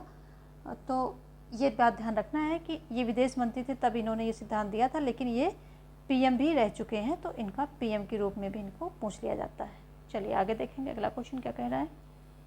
भारत की विदेश नीति की प्रमुख विशेषता है, क्या है? शांति की नीति, शांतिप्रिय साधनों की नीति, पंचशील, उपर्युक्त सभी। तो ऑप्शन डी यहाँ पर सही हो जाएगा, उपर्युक्त सभी। शांति की नीति जो प्रमुख विशेषता है तो शांति की नीति है और शांतिप्रिय साधनों की नीति है, और जो पंचशील सिद्धांत दिया था नेहरू ने, महात्मा जो बुद्ध थे उनके शिक्षाओं के आधार पर, तो ये इस पर जो है 1954 में चीन और भारत के बीच जो है ये समझौता होता है, और 1954 में दोनों देश इस पर साइन करते हैं। और फिर क्या है, चीन इसको तोड़ भी देता है, यानी कि मानता नहीं है और वो आक्रमण कर देता है। चलिए देखते हैं अगला क्वेश्चन। अभी अभी जो हमने चाबहार की बात की थी, यहाँ पर ऊपर चाबहार यही थी, चाबहार जो समझौता हुआ है, तो ये त्रिपक्षीय समझौता है भारत, ईरान एवं अफगानिस्तान। भारत, ईरान और अफगानिस्तान। ये जो त्रिपक्षीय समझौता है, और हुआ कब है? ये 2016 में हुआ था। 2016 में जो है ये समझौता हुआ है, और ये जो है ये एक मुक्त बंदरगाह है जो ओमान खाड़ी के किनारे स्थित है। तो ये क्या है? मुक्त बंदरगाह है। यहाँ पे देख लेते हैं, ये जो मुक्त बंदरगाह है जो ओमान, ये जो ओमान खाड़ी है इसके किनारे स्थित है। तो ओमान खाड़ी के किनारे स्थित है ये जो इम्पोर्टेंट फैक्ट है इसके चाबहार बंदरगाह से, तो इनको आप नोट डाउन करेंगे। और चलिए बढ़ते आगे, ये इसमें कुछ फैक्ट छूट गए थे तो हमने सोचा चलो बता देते हैं, कोई फैक्ट छूटना नहीं चाहिए। यहाँ तक हमने देख लिया था। चलिए अगला क्वेश्चन देखते हैं। निम्नांकित में से कौन सा भारत की विदेश नीति का उद्देश्य नहीं है? तो विदेश नीति का उद्देश्य जो है कौन सा नहीं? साम्राज्यवाद का विरोध, नस्लवादी भेदभाव का विरोध, सीटों की सदस्यता का समर्थन, उपनिवेशवाद का विरोध। तो यहाँ पर जो है ऑप्शन सी हो जाएगा, सीटों। इसने जो है सीटो, नाटो और सीटो दो सैन्य संगठन हैं। नाटो सीटो ये सैन्य संगठन है। तो ये दोनों संगठन में कभी भी भारत की विदेश नीति का ये जो है मतलब नहीं था कि ये सैन्य संगठन का समर्थन करे। इसीलिए इसने जो है गुट निरपेक्ष आंदोलन का मतलब संस्थापक देश बना, और ये तटस्थ रहा, इन शक्तियों से समान दूरी, मतलब जो ये सैन्य शक्तियाँ हैं इनसे जो है दूरी बना करके रखी। तो नाटो और सीटो का इसने जो है समर्थन नहीं किया था, ये इसकी विदेश नीति का जो है हिस्सा नहीं थे।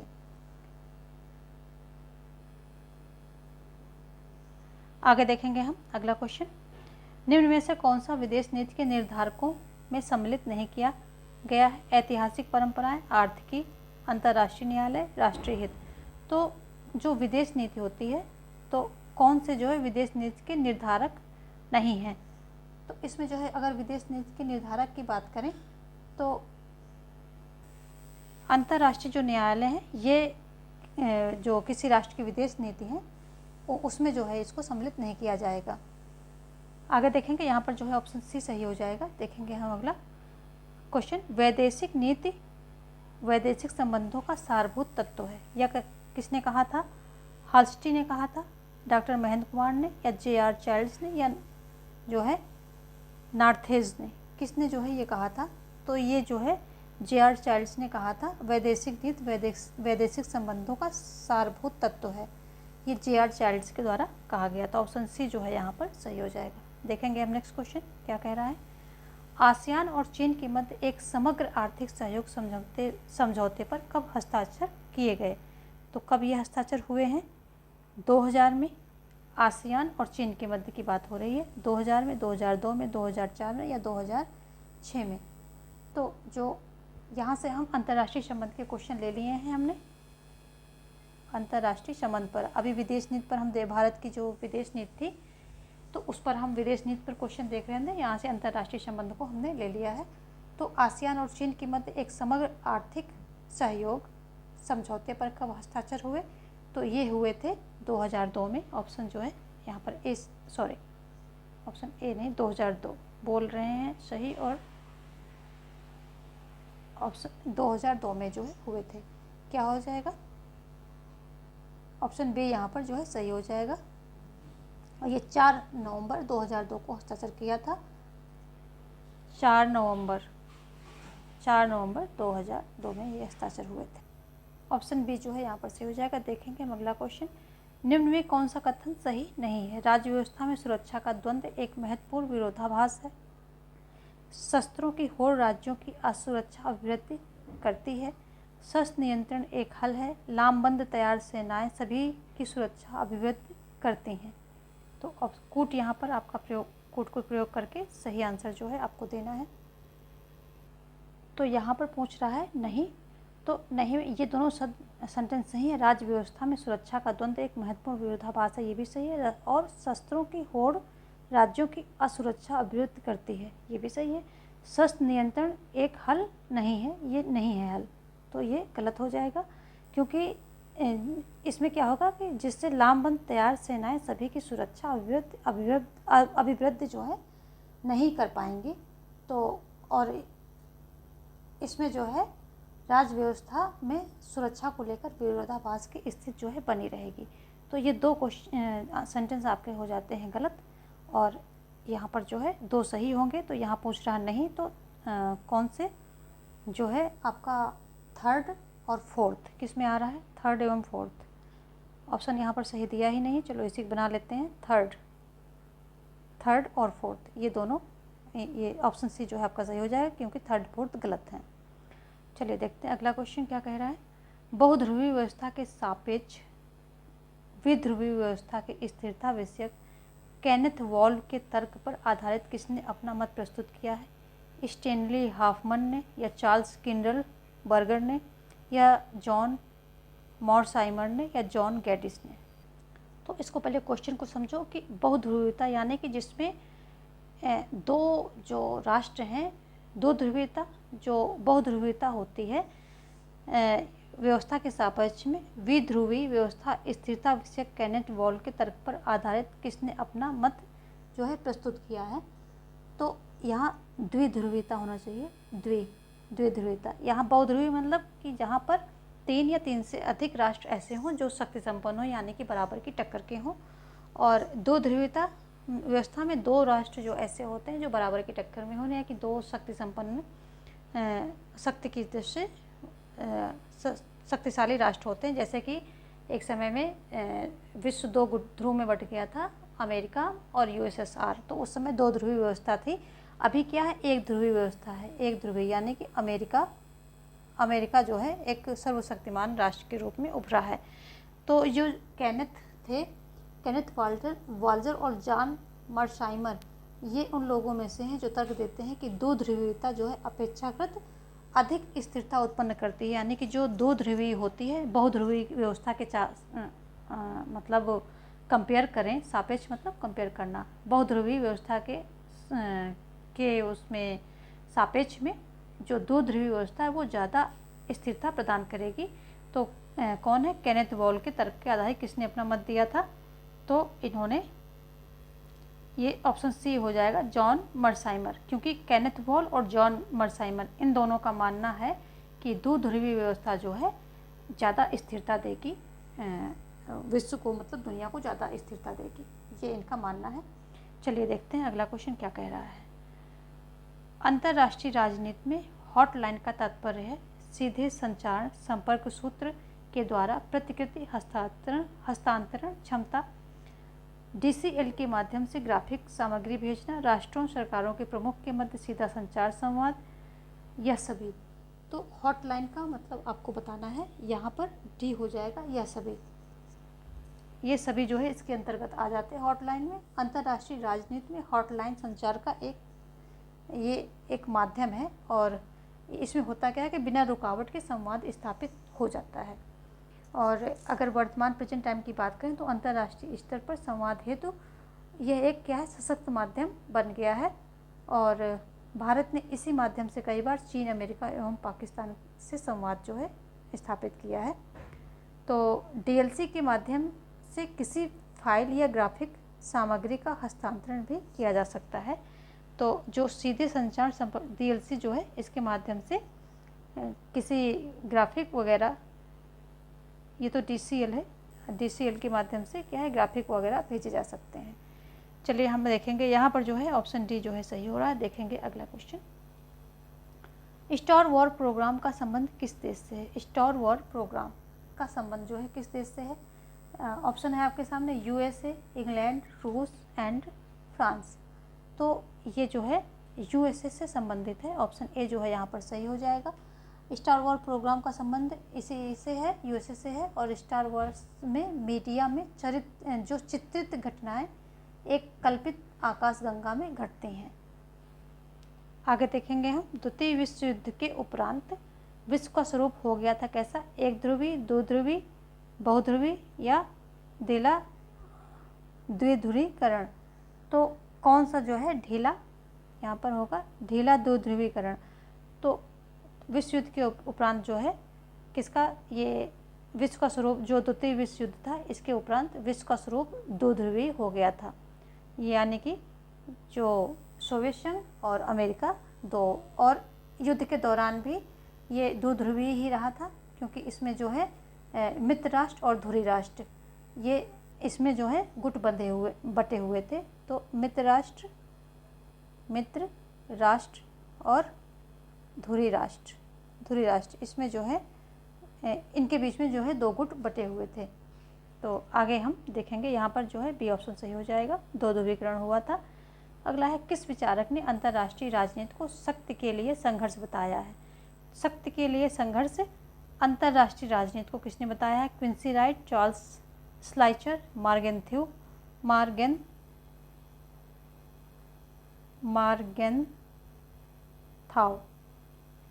ये इनका सही नाम है, मार्गेनथाउ या जॉर्ज कैटलिन। तो मार्गेनथाउ जो है अंतर्राष्ट्रीय राजनीति को विवेचन करने वाले बहुत ही फेमस जो है विचारक हैं। और इन्होंने अंतर्राष्ट्रीय संबंध, सिद्धांत और अंतर्राष्ट्रीय कानून के अध्ययन में इनका जो है बहुत ही ऐतिहासिक योगदान रहा है। और इन्होंने है शक्ति की केंद्रीयता और राष्ट्रीय हित पर जोर दिया है। राष्ट्रों के बीच राजनीति का जो है उपशीर्षक सत्ता और शांति के लिए संघर्ष, यही इन्होंने बताया है, सत्ता और शांति के लिए संघर्ष। यानी कि जो अंतर्राष्ट्रीय राजनीति को शक्ति के लिए संघर्ष इन्होंने बताया है, किसने? मार्गेनथाउ ने।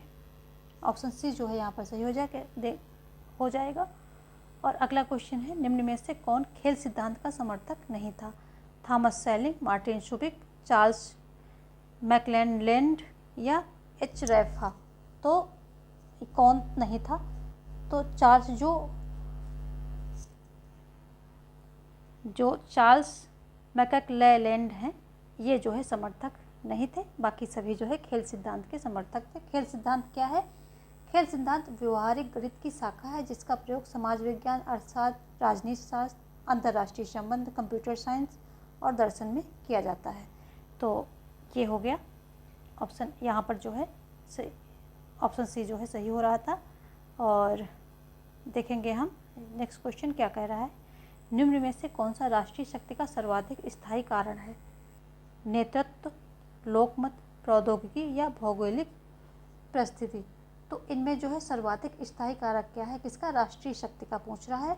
तो जो भौगोलिक परिस्थिति होती है यही जो है सबसे स्थायी कारक मानी जाती है। ऑप्शन डी जो है यहाँ पर सही हो जाएगा। अगला क्वेश्चन है, देखेंगे कि जब 1962 में क्यूबा मिसाइल संकट हुआ था तो उस समय जो है अमेरिका का राष्ट्रपति कौन था?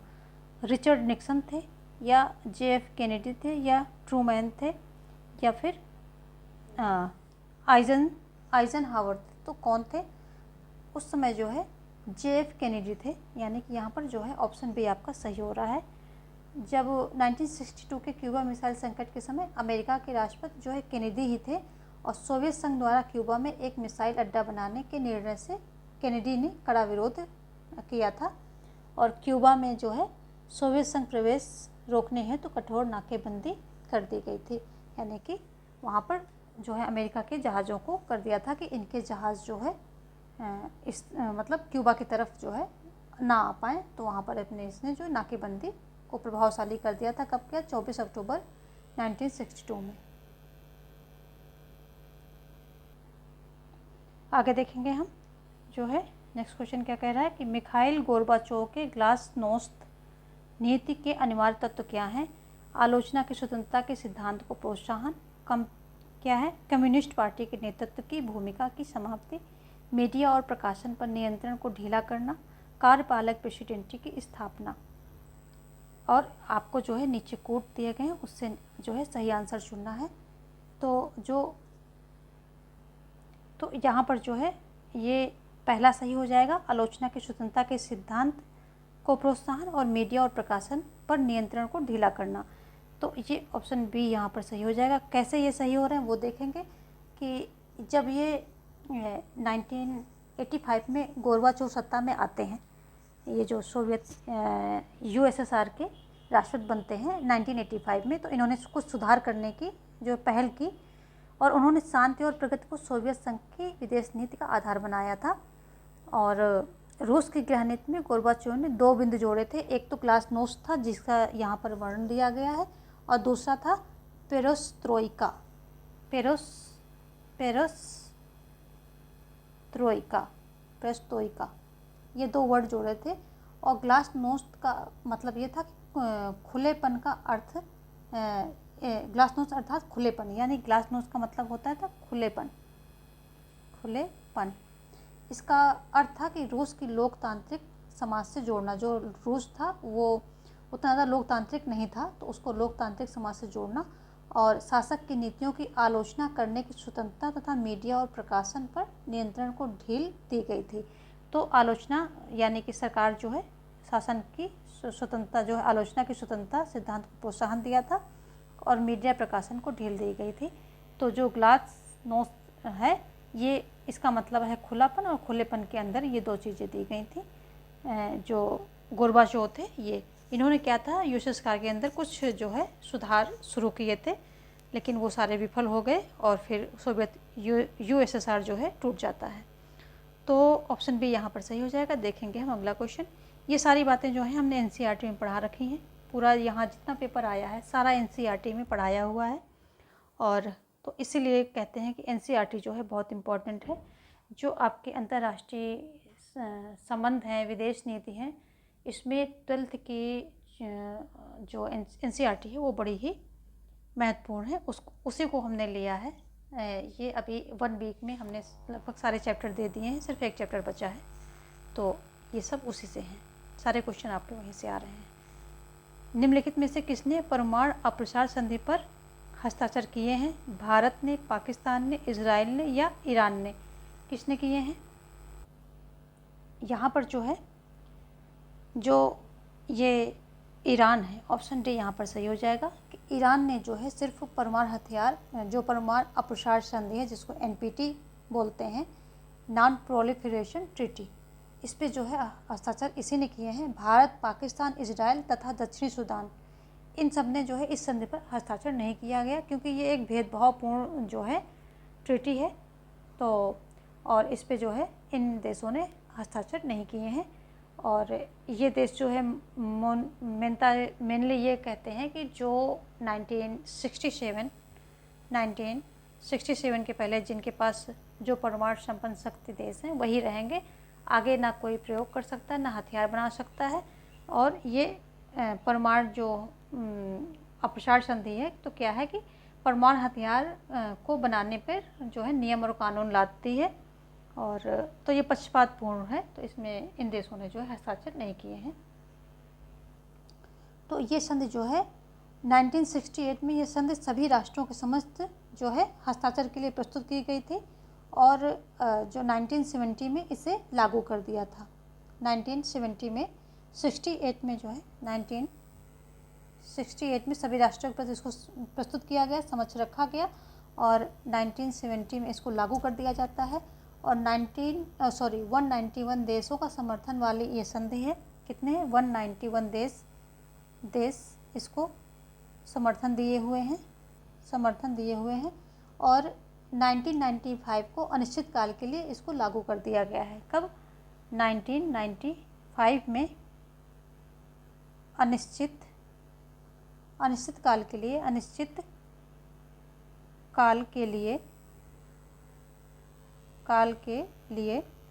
के लिए इसे जो है लागू कर दिया गया। तो ये इसके बारे में जो है कुछ इम्पोर्टेंट फैक्ट हैं कि ये 1967 में जो है क्या है, 1967 तक जो है जिन राष्ट्रों ने क्या है परमाणु हथियार बना लिए थे, उन्हीं को सिर्फ परमाणु हथियार रखने की अनुमति देता है। और 1968 में क्या है, ये सभी राष्ट्रों के प्रति अपना ये जो है मसौदा रखता है। और 1970 में इसको लागू कर दिया जाता है। 191 देश इसके समर्थन देते हैं और इसको 1995 में अनिश्चित काल के लिए लागू कर दिया गया है। ये कुछ इसकी जो है बातें हैं। और अगर इन सब में देखें तो ईरान जो है इसमें हस्ताक्षर किया है। इजराइल, पाकिस्तान, भारत, दक्षिणी सूडान इन सब ने हस्ताक्षर जो है नहीं किए हैं। चलेंगे हम आगे देखेंगे। सामूहिक सुरक्षा व्यवस्था अनुमति नहीं देती है सशस्त्रीकरण की, तटस्थता की और ए एवं बी दोनों, इनमें से कोई नहीं। तो यहाँ बात हो रही है सामूहिक सुरक्षा व्यवस्था की। तो सामूहिक सुरक्षा व्यवस्था जो है तटस्थता की अनुमति नहीं देता है। ऑप्शन बी जो है यहाँ पर सही हो जाएगा। सामूहिक सुरक्षा का विचार इस मान्यता पर आधारित है कि किसी राज्य द्वारा तथाकथित रूप में अपने अधिकारों की रक्षा के लिए या किन्हीं अन्य दावों व तर्कों के आधार पर हिंसा के मार्ग अपनाने के कारण किया गया कोई कार्य, और जिसका अर्थ है कि अंतर्राष्ट्रीय शांति को भंग करना, उसे विश्व समुदाय के विरुद्ध अपराध माना जाना चाहिए और इस कारण अपराधी को दंड देने के लिए सभी को समान रूप से रुचि रखना एवं प्रतिबद्ध होना चाहिए। अतः सामूहिक सुरक्षा के सफल संचालन के लिए यह व्यवस्था तटस्थता की अनुमति नहीं देती है। सिंपल भाषा में समझते हैं कि सामूहिक सुरक्षा का मतलब है कि जब सभी राष्ट्र जो है, जितने राष्ट्र जो है एक मत पर जो है तैयार हो रहे हैं, और अगर जो है कोई राष्ट्र इन अंतर्राष्ट्रीय मतलब जो शांति को भंग करता है, और तो उसे क्या है समुदाय के विरुद्ध अपराध माना जाना चाहिए। और इसमें जो है सभी राष्ट्र मिलजुल कर जो भी कार्रवाई होगी उसमें सब मिलेंगे और सब जो है मिलकर के उसका जो है समाधान करेंगे, या फिर जो भी रास्ता अपनाया जाएगा उसमें मिलजुल कर काम करेंगे। यानी कोई राष्ट्र तटस्थता की नीति नहीं अपना सकता, यानी कि इस जो फैसला लिया जा रहा है उसमें सभी सम्मिलित होंगे, कोई अपने आप को बाहर नहीं कर सकता है, क्योंकि जो राष्ट्र नियम को भंग कर रहा है उसे अपराधी माना जाएगा। और इस कारण अपराधी को दंड देने के लिए सभी जो राष्ट्र होंगे सामूहिक सुरक्षा के अंतर्गत, इन सभी को समान जो है रुचि रखना होगा और उस जो दंड दिया जा रहा है, जो काम किया जा रहा है, उसके प्रति प्रतिबद्ध होना पड़ेगा। इसी को जो है बोलते हैं कि सामूहिक सुरक्षा के क्या तटस्थता की अनुमति नहीं देती, यानी कि उस प्रतिबद्धता से, उस रुचि से, उस कार्य से अपने आप को बाहर नहीं रख सकती है। यही मतलब इसका हो गया। आई थिंक आपको समझ में आ गया होगा सामूहिक सुरक्षा का मतलब क्या है। और कौन सा देश सेंटो का एक सदस्य नहीं था? यूएसए, यूके, तुर्की, पाकिस्तान। यहाँ पर सेंटो की बात हो रही है। तो सेंटो क्या है? एक केंद्रीय संगठन है, केंद्रीय जो है संधि संगठन है। इसकी स्थापना कब होती है? ये 24 फरवरी 1955 में होती है। कब होती है? 24 फरवरी 1955 में होती है। सब आपके एनसीईआरटी से उठ करके सारे क्वेश्चंस आ रहे हैं। और सेंटो का पूरा नाम देखें तो सेंट्रल ट्रीटी ऑर्गेनाइजेशन होता है, केंद्रीय संधि संगठन। तो सेंट्रल ट्रीटी ऑर्गेनाइजेशन यानी कि केंद्रीय संधि संगठन। और जो है सेंटो की स्थापना ईरान, इराक, पाकिस्तान, तुर्की, यूनाइटेड किंगडम ने मिलकर की थी। और कौन कौन था?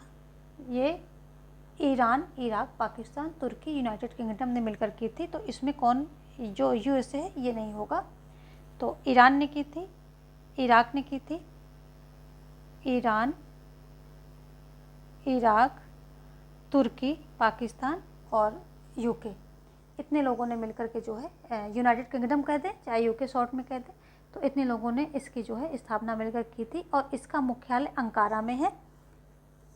अंकारा में इसका मुख्यालय है। सेंटो का मुख्यालय कहाँ पर है? अंकारा। और इसका उद्देश्य क्या है कि जो मध्य पूर्वी भाग है, मध्य पूर्वी भाग है, इसको क्या है, जो साम्यवाद प्रभाव से दूर रखना था। इसका उद्देश्य मध्य पूर्वी भाग जो है इसका साम्यवाद का प्रभाव, यानी कि यूएसएसआर का जो प्रभाव था उससे दूर रखना था। अमेरिका औपचारिक तौर पर इस संधि में कभी शामिल नहीं हुआ, लेकिन ये जो है वित्तीय सहायता यानी कि धन वगैरह सहायता इसकी करता रहा था। तो ये जो है देश इसमें शामिल थे। आगे देखते हैं अगला क्वेश्चन क्या कह रहा है। निम्नलिखित में से किसे अंतर्राष्ट्रीय कानून का जन्मदाता माना जाता है? जीन बोदा, अंतर्राष्ट्रीय कानून की बात हो रही है, ह्यूगो ओसियस, मैकियावली, उपर्युक्त में से कोई नहीं। तो यहाँ पर अंतर्राष्ट्रीय कानून की बात हो रही है, तो इन्हें जो ह्यूगो ग्रोशियस हैं इन्हें अंतर्राष्ट्रीय कानून का जन्मदाता कहा जाता है। और जो ग्रोशियस की रचना है on the law of war and peace, इनकी रचना कौन सी है? On the law of war and peace, ये इनकी रचना है। और ये आती कब है? 1625 में आती है। अंतर्राष्ट्रीय विधि राष्ट्र राज्यों के मध्य लागू होने वाली विधि है। यह घरेलू विधियों से अलग होती है। तो इसमें ये सब ये चीज़ें बताई जाती हैं कि जो अंतर्राष्ट्रीय विधि है ये राष्ट्र राज्यों में लागू होने वाली विधि है। क्योंकि आपको पता है कि जो अंतर्राष्ट्रीय कानून होते हैं वो क्या होते हैं, जो राष्ट्र राज्य होते हैं उनके मध्य लागू होती है, यानी कि उन सभी के बीच में ये उन सभी के लिए ये लागू होती है।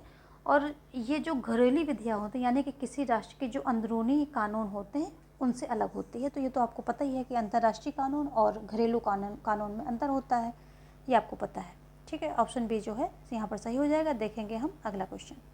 अगला क्वेश्चन कह रहा है निम्नलिखित में से कौन राष्ट्रीय हित को विश्व राजनीति का अंतिम और निर्णायक तत्व मानता है?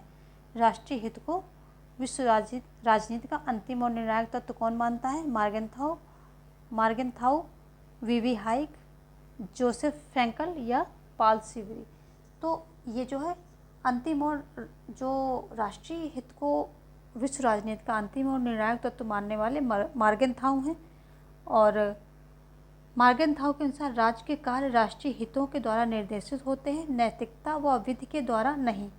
तो ये इनका कहना है कि नैतिकता और विधि के द्वारा ये निर्देशित नहीं होते हैं, इसका जो है राष्ट्रीय हित ही सर्वोपरि उद्देश्य होता है। तो ये मार्गेनथाउ यहाँ पर जो है ऑप्शन ए सही हो जाएगा। देखेंगे हम अगला क्वेश्चन क्या कह रहा है। निम्न में से किसका संबंध शीत युद्ध से नहीं है? फुलटन भाषण का, ट्रूमैन सिद्धांत का, या मार्शल योजना का, या उपर्युक्त में से कोई नहीं। तो किसका जो है संबंध है, किसका शीत युद्ध से नहीं है? तो यहाँ पर जो है ऑप्शन डी सही हो जाएगा, क्योंकि द्वितीय विश्व युद्ध के बाद ऐसी कई घटनाएं घटी जिसने शीत युद्ध को हवा दी। और सोवियत जो यूएसएसआर और अमेरिका के बीच जो शीत युद्ध छिड़ा उसको हवा दी। तो इसमें फुलटन भाषण भी था। फुलटन भाषण जो है शीत युद्ध का आरंभ कब होता है? 5 मार्च 1946 को इंग्लैंड के प्रधानमंत्री विंस्टन चर्चिल ने कहा था, हमें तानाशाही के एक स्वरूप के स्थान पर उसके दूसरे स्वरूप की स्थापना रोकनी चाहिए। स्वतंत्रता की दीप शिखा प्रज्वलित रखने एवं ईसाई मान्यता की सुरक्षा के लिए आंग्ला अमेरिकी संगठन स्थापित किया जाना चाहिए। तो ये फुलटन भाषण है। तो इसने भी शीत युद्ध को जो हवा दी थी और शीत युद्ध से संबंधित है। और जो ट्रूमैन सिद्धांत है, तो साम्यवाद विरोध के नाम पर अमेरिका ने 12 मार्च 1947 को विश्व के अन्य देशों के लिए ट्रूमैन सिद्धांत का प्रतिपादन किया। इस सिद्धांत के अनुसार संसार में कहीं भी शांति को भंग करने वाला जो है आक्रमणकार होगा तो अमेरिका उसे सुरक्षा संकट मानेगा और तथा उसे रोकने की जो है पूरा प्रयास करेगा। तो ये ट्रूमैन सिद्धांत का जो था ये 12 मार्च 1947 को विश्व को अन्य देशों के लिए ट्रूमैन सिद्धांत जो है प्रतिपादित किया गया था। अगला है मार्शल योजना। तो इसके अंतर्गत क्या है, संयुक्त राज्य अमेरिका ने 4 वर्ष की अवधि यानी कि 1948 से 1952 मार्शल योजना जो है 1948 से 1952 इसके बीच में क्या है कि पश्चिमी यूरोप के आर्थिक पुनर्निर्माण की जो है सहायता दी थी इसने। जो पश्चिमी यूरोप था तो उसमें जो आर्थिक व्यवस्था चरमरा गई थी द्वितीय विश्व के चलते, तो उसके पुनर्निर्माण के लिए इसने जो है वित्तीय सहायता दी थी और भी कई सहायता दी थी। तो ये सारे जो है किसका संबंध शीत युद्ध से नहीं है, तो सभी का संबंध शीत युद्ध से है। चलिए हम आगे देखते हैं। अगला है संयुक्त राज्य अमेरिका और भूतपूर्व सोवियत संघ के संदर्भ में देतांत यानी डेटेंट का तात्पर्य है परस्पर शत्रुता, दोनों के मध्य तनाव में शिथिलता, परस्पर अविश्वास, प्रतिस्पर्धा। तो यहाँ पर ऑप्शन बी जो है सही हो जाएगा। इसको समझते हैं कैसे। जो ये देतांत वर्ड है ये क्या है, फ्रेंच भाषा का शब्द है। ये देतांत फ्रेंच भाषा का शब्द है और इसका अर्थ क्या है, तनाव में शिथिलता, यानी कि तनाव में शिथिलता जो है इसका अर्थ है, ये अर्थ है। और अंतर्राष्ट्रीय राजनीति में देतांत से अभिप्राय है कि सोवियत और अमेरिका के बीच में तनाव थे, इसमें कमी और उनमें दिन प्रतिदिन बढ़ती हुई मित्रता, सहयोग और शांतिपूर्ण अस्तित्व की भावना। तो अंतर्राष्ट्रीय राजनीति में देतांत का सीधा संबंध है कि सोवियत और अमेरिका के बीच में बढ़ती मित्रता और शिथिल होते तनाव, इसका ये मतलब निकल रहा है। ये फ्रेंच भाषा का शब्द है जिसका अर्थ है तनाव में शिथिलता, इसका जो है अर्थ है। ठीक है, यहाँ पर ऑप्शन बी सही हो जाएगा। देखेंगे हम नेक्स्ट क्वेश्चन। ये बहुत इंपॉर्टेंट चीज़ें हैं, इनका कॉन्सेप्ट जो है आपको माइंड में रखना है। अगला है कॉपलान के अनुसार शक्ति संतुलन व्यवस्था की सर्वाधिक संभावित परिणति होगी अंतर्राष्ट्रीय व्यवस्था, एक ध्रुवीय व्यवस्था, दो ध्रुवीय व्यवस्था या उपर्युक्त में से कोई नहीं। तो जो मास्टर ये कॉपलान है इनके अनुसार जो है दो ध्रुवीय व्यवस्था सबसे जो है संतुलन व्यवस्था होगी। तो ऑप्शन सी यहाँ पर सही हो जाएगा। मास्टर कॉपलान के अनुसार शक्ति संतुलन व्यवस्था की सर्वाधिक संभावित परिणति दो ध्रुवीय व्यवस्था होगी। और कॉपलान ने क्या किया कि इसके दो रूप बताए हैं, शिथिल ध्रुवीय व्यवस्था और दृढ़ ध्रुवीय व्यवस्था। कौन कौन से दो रूप हैं? पहला है शिथिल ध्रुवीय व्यवस्था और दूसरा है दृढ़ ध्रुवीय व्यवस्था। दृढ़ दो ध्रुवीय, यहाँ पर द्वि लगाना भूल गए हैं तो लगा लेते हैं, दृढ़ द्विध्रुवीय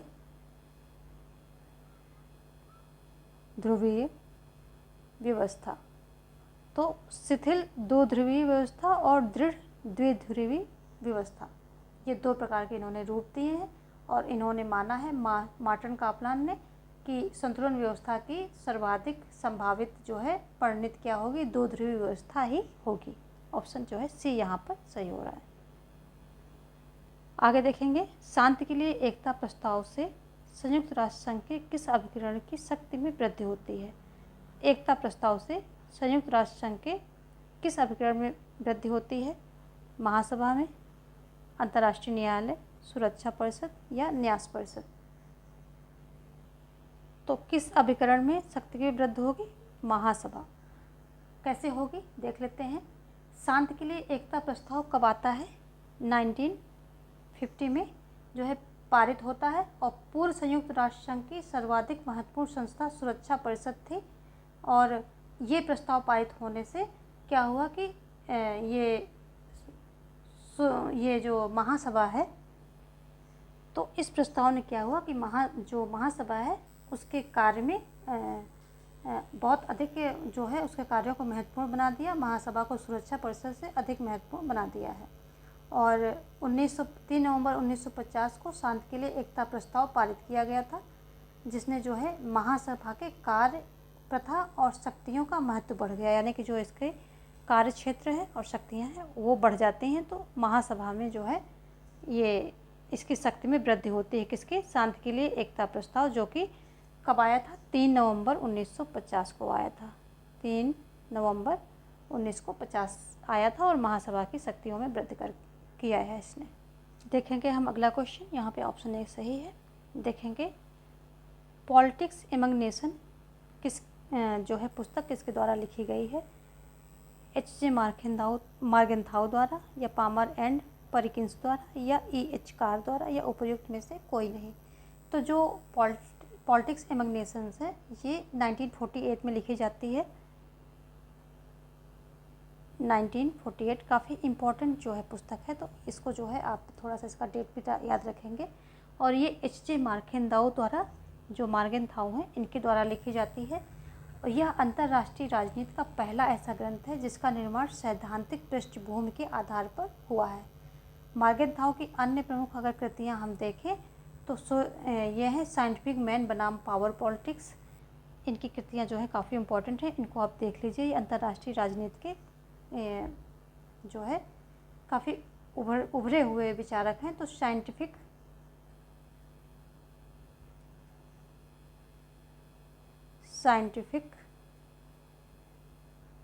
मैन बनाम पावर पॉलिटिक्स, मैन बनाम पावर पॉलिटिक्स, ये एक इनकी पुस्तक है। एक तो ये ही है पॉलिटिक्स एमंग नेशंस, जो है राष्ट्रों के बीच में जो पॉलिटिक्स, ये तो है ही। और ये कब आती है? 1946 में आती है। और in defence of the national interest, in defence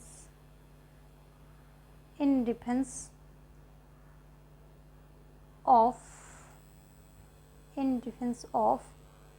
the national interest, ये इनकी ये एक पुस्तक है, एक जो है ये पुस्तक है और एक ये पुस्तक है। तो ये 3 पुस्तक हैं। और डिलेमास ऑफ पॉलिटिक्स एक और है, कौन सी है? डिलेमास ऑफ पॉलिटिक्स, ये इनकी कुछ प्रसिद्ध पुस्तकें हैं। और यहाँ पर जो है ये ऑप्शन ए यहाँ सही हो जाएगा, पॉलिटिक्स एमंग नेशन। देखेंगे अगला क्वेश्चन। अगला क्वेश्चन कह रहा है कि निम्न में से कौन सा शक्ति संतुलन स्थापित करने का साधन नहीं है? तो कौन सा नहीं है? मैत्री संधियाँ एवं प्रतिमैत्री संधियाँ, शक्ति संतुलन की बात हो रही है यहाँ पर। शस्त्रीकरण एवं निशस्त्रीकरण, क्षतिपूर्ति और अहस्तक्षेप। तो यहाँ पर जैसे हमने वहाँ पर पढ़ा था, अभी कुछ देर पहले पढ़ा कि जो तटस्थता, ये क्या है? जो सामूहिक सुरक्षा है, इसका भाग नहीं है। यहाँ पे तटस्थता को अनुमति नहीं दी जाती है। उसी तरह जो है यहाँ पर ये भी उसी तरह से मिलता जुलता कॉन्सेप्ट है कि जो शक्ति संतुलन है इसको स्थापित करने के साधन कौन कौन से हैं? कि मैत्री एवं प्रतिमैत्री संधियाँ होंगी, और शस्त्री एवं निशस्त्रीकरण, और क्षतिपूर्ति अगर हो रही है तो मतलब किसी की क्षति हुई तो उसे पूर्ति करना। लेकिन जो हस्तक्षेप है इसको जो है स्वीकारा नहीं जाएगा शक्ति संतुलन स्थापित करने में। और शक्ति संतुलन का अभिप्राय है कि विशिष्ट राज्यों के शक्ति 2 पक्षों में लगभग समान रूप से बटी रहे। कोई भी एक पक्ष या एक राज्य अन्य राज्यों पर हावी ना हो, इतना शक्तिशाली ना हो कि वह दूसरों पर हमला करने, उसे दबाने या हराने में समर्थ हो। तो ये हुआ शक्ति संतुलन का मतलब। और इसमें जो है अहस्तक्षेप की नीति जो है शक्ति संतुलन का साधने का साधन नहीं है। बाकी सभी हैं, ये सभी शक्ति संतुलन साधने का साधन है। तो अगर हम देखें शक्ति संतुलन स्थापित करने के कितने जो हैं ये साधन हैं, तो 6 साधन हैं। देख लेते हैं, ये भी इम्पोर्टेंट है। तो एक तो हो गया क्षतिपूर्ति हो गया, और दूसरा होगा हस्तक्षेप। यहाँ पर अहस्तक्षेप है इसलिए गलत है, हस्तक्षेप होगा, यानी कि हस्तक्षेप करना है, हस्तक्षेप है। तीसरा है मध्यवर्ती राज्य, कोई अगर मध्यस्थता कर रहा है तो मध्यवर्ती राज्य। और शस्त्रीकरण यानी कि दो राष्ट्र हैं या जो दो गुट हैं तो शस्त्रीकरण, उनके अगर पास बराबर के शस्त्र होंगे तो शक्ति संतुलन होगा वहाँ पर। और मैत्री संधियाँ, अगर मैत्री उनमें मित्रता है यानी मैत्री संधियाँ हो रही तब भी जो है शक्ति संतुलन होगा। और क्या होगा, विभाजन एवं शासन, ये भी जो है विभाजन एवं शासन, ये इनके 6 साधन हैं शक्ति संतुलन स्थापित करने के। नेक्स्ट क्वेश्चन हम देखेंगे क्या कह रहा है कि जो अल्प विकास है, अल्प विकास को समझने के लिए डिपेंडेंसी थ्योरी का विचार किसने प्रस्तुत किया है? V.I. लेनिन ने या गुंडर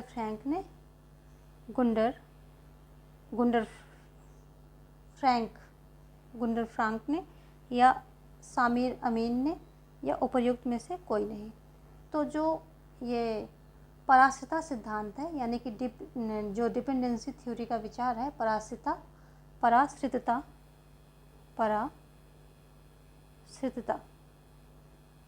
ये सिद्धांत जो है, तो इसके जो मानने वाले हैं इसमें समीर अमीन और आंद्रे गुंडर फ्रैंक, कौन कौन से हैं? समीर अमीन और आंद्रे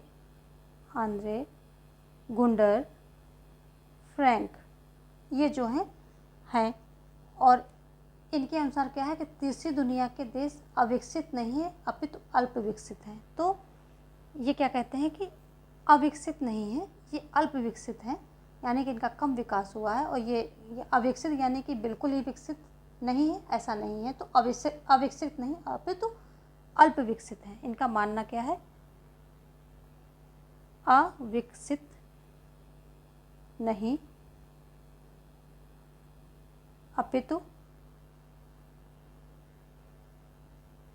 अल्प विकसित हैं, ये इनका मानना है। ठीक है, तो यहाँ जो है 2 ऑप्शन है, सामिर अमीन और गुंडर जो है फ्रैंक, दोनों हैं, लेकिन आयोग ने इसका ऑप्शन जो है ये सी माना है, सामिर अमीन। चलिए देखते हैं कुछ और क्वेश्चन। अच्छा, तो हमने जो है आज इतने क्वेश्चन कवर किए, इसमें जो है विदेश नीति हमारी कवर हो चुकी है और अब हम अंतर्राष्ट्रीय संबंध पे चल रहे हैं, जो कि हमने बीच में वहाँ मेंशन भी किया था कि यहाँ से अंतर्राष्ट्रीय संबंध के क्वेश्चन शुरू हो रहे हैं। तो कल ये टॉपिक भी हम ख़त्म कर देंगे। उसके बाद हर एक दिन जो है हर एक टॉपिक चलेगा, जो टॉपिक छोटा होगा तो उसको जो है उसमें दूसरा टॉपिक इंक्लूड कर लेंगे और एक दिन में एक टॉपिक ख़त्म किया जाएगा। और क्वेश्चन अगर कम होंगे तो जो फैक्ट होंगे वो आपको अलग से मैं बता दूंगी आपको अलग से फैक्ट। जैसे आज भी मैंने बहुत सारे जो है फैक्ट जो है अलग से बताए ताकि आपको फैक्ट मिल जाएं। अभी ये लास्ट टाइम में क्या ज़रूरी होता है कि हमारे पास सारे फैक्ट होने चाहिए, तो वो सारे आपको मैं दे रही हूँ, समझा करके उसका एक्सप्लेनेशन करके उस चीज़ को मैं दे रही हूँ। आप नोट डाउन करेंगे, शॉर्ट नोट बनाएंगे तो ये बहुत काम आने वाले हैं। और आप लोग सब जो है मेहनत करते रहिए, पढ़ते रहिए, स्वस्थ रहिए। इसी के साथ यहाँ पर विराम लेंगे और मिलते हैं कल कुछ और प्रश्नों के साथ, एक नए टॉपिक के साथ। धन्यवाद।